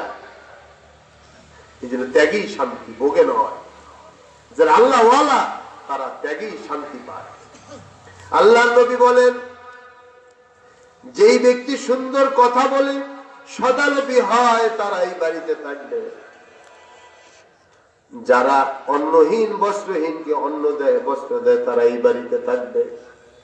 3 নম্বরে ওয়াসালাল আরহাম, যারা আত্মীয়তার সম্পর্ক ঠিক রাখে তারা ওই জান্নাতের বাড়িতে থাকবে। সুবহানাল্লাহ। অনেক মানুষ আছে ভাই বোনের সম্পর্ক নাই সম্পদের কারণে, চাচা ভাতিজা সম্পর্ক নাই সম্পদের কারণে, একটু আইল ছেলা ঠেলি নিয়া বছর বছর তাদের ঘরের মধ্যে অশান্তি থাকে, আছে না নাই? মামলা মোকদ্দমা করে, এগুলো ঠিক না। যারা আত্মীয়তার সম্পর্ক ঠিক রাখে, ভাই বোনের সম্পর্ক, চাচা ভাতিজা সম্পর্ক, খালা মামা ফুফু সম্পর্ক ঠিক রাখে, তারা ওই জান্নাতের মধ্যে থাকবে। সুবহানাল্লাহ। যারা সমাজের ভিতরে বিশৃঙ্খলা করে তারা কখনো জান্নাতে থাকতে পারবে না। 4 নম্বরে আল্লাহ নবী বলেন, মানুষ যখন ঘুমায়া পড়ে, যারা রাতের বেলায় জেগে আল্লাহর ইবাদত তাহাজ্জুদ করে, তারা ওই বাড়িতে থাকবে। সুবহানাল্লাহ। এই সমস্ত কোয়ালিটি ছাড়া বাড়িতে উঠা যাবে না। আপনি যেমন দুনিয়াতে ভালো জিনিসটা ডিমান্ড করেন, করেন না? করেন না? দোকানে গেলে ভালো প্যান্টটা কিনেন, ভালো শার্টটা দেখে কিনেন, বাজারে গেলে মাছটা একটু কান উঠে দেখিয়া কিনেন, তরকারিটা তাজা কিনা ফ্রেশ কিনা দেখে কিনেন, মুরগিটার ভিতরে গোশত টোস্ত আছে কিনা টিপে টুপে দেখে কিনেন, কিনেন কিনা? তাহলে আপনি যদি আপনার জন্য সবচেয়ে ভালোটা ডিমান্ড করতে পারেন, আল্লাহ পাক কি তার জান্নাতের জন্য ভালোটা ডিমান্ড করতে পারবেন না? পারবেন কি পারবেন না? আল্লাহ পাকও ভালোটা ডিমান্ড করবেন, কোনটা ওইখানে নিয়ে দিবেন। যাত্রা যাত্রা নিয়ে আল্লাহ জান্নাতে ঢুকিয়ে দিব না। বুঝে আসছে? নবীজির মতো সুন্নত দাড়ি হইতে হবে। আল্লাহ পাক নিদারি একটারও জান্নাতে প্রবেশ করাবেন না। কি কথা বুঝতে আসছে? কারণ ওইখানে ঢুকার একটা ডাইস আছে। ডাইস, ইট বানানোর ভিতরে যেমন ডাইস আছে না, যে কোনো মাটি কি ইট হবে? আপনি নিয়ে মাটি বস্তা ওইটা নিয়ে এখানে যদি ইটের ডালার ভিতরে ডাইলা দেন, ইট হবে? ইট হওয়ার জন্য ডাইস লাগে। কি ডাইস? ওই যে দেখবেন গরু দিয়ে এরকম ঘুরাইতে আছে মেশিন দিয়ে, দেখছেন নি? ওই মেশিনের মধ্যে মাটি ফেলতে হবে আগে, মাটি দেওয়ার পরে মাটি খামির বানাবে, আছে না নাই? ইট খোলা মাঝে মধ্যে গিয়ে দেখেন, ওই যে একটা বড় ইয়ে আছে এটার মধ্যে মাটি ফেলে, মাটি দিলে, এখন তো মেশিন দিয়ে, আগে তো গরু দিয়ে ঘুরাইতো, চোখ বাইন্দা গরু দিয়ে ঘুরাইতো। মাটিটাকে ভালোভাবে মিক্সার করে, ভালোভাবে করার পরে এটাকে উঠে আনে, এনে আবার এটাকে আবার ময়লা টয়লা আছে কিনা ফ্রেশ করে কাঠের একটা বাক্সা আছে ডাইস, এই ডাইসের মধ্যে ফালায় আবার কাটে, কাইটে আবার উপর করে দেখেন না উঠছে কিনা, বিগ ফিল্ডে না উঠছে, দেখছে না? সুন্দর বাঁকা তেরা থাকলে আবার এটা ডাইসে ফালায়, আবার সিধা সোজা করে কইয়া তার উপরে এটাকে ফ্রেশ করে সামনে রাখে, শুকায়, এরপর আবার ভিতরে নিয়ে স্তর করে, এরপরে ভিতরে আগুন দেয়, এরপরে এটা হয়। ঠিক নেই? এইরকম আল্লাহর জান্নাতে যাওয়ার জন্য এটা ঢাইস আছে। এই ঢাইসের নাম হলো মুহাম্মাদুর রাসূলুল্লাহ। বলেন না সাল্লাল্লাহু আলাইহি ওয়াসাল্লাম। মুহাম্মাদুর রাসূলুল্লাহর ঢাইসে যতক্ষণ আমি আপনি না পড়ব, ততক্ষণ জান্নাতে হইতে পারবো না। ইবাদতে, চলাফেরায়, চলনে বলনে, কথাবার্তায়, মুআমালা লেনদেনে, আখলাকে যদি মুহাম্মদুর রাসূলুল্লাহর মতো আমি না হই, তাইলে আল্লাহ পাকের জান্নাতে যাওয়ার কোয়ালিটি অর্জন করতে পারবো না। এই জন্য যারা নবীর সুন্নাতকে ইজ্জত করবে, দাঁড়িয়ে রাখবে, আল্লাহ পাক বলেন আমার নবীর সুন্নতকে ইজ্জত দিছে, আমি তাকে জাহান্নামে দিতে পারি না। সুবহানাল্লাহ। আমার নবীর নেসপোশাক জামা পরছে,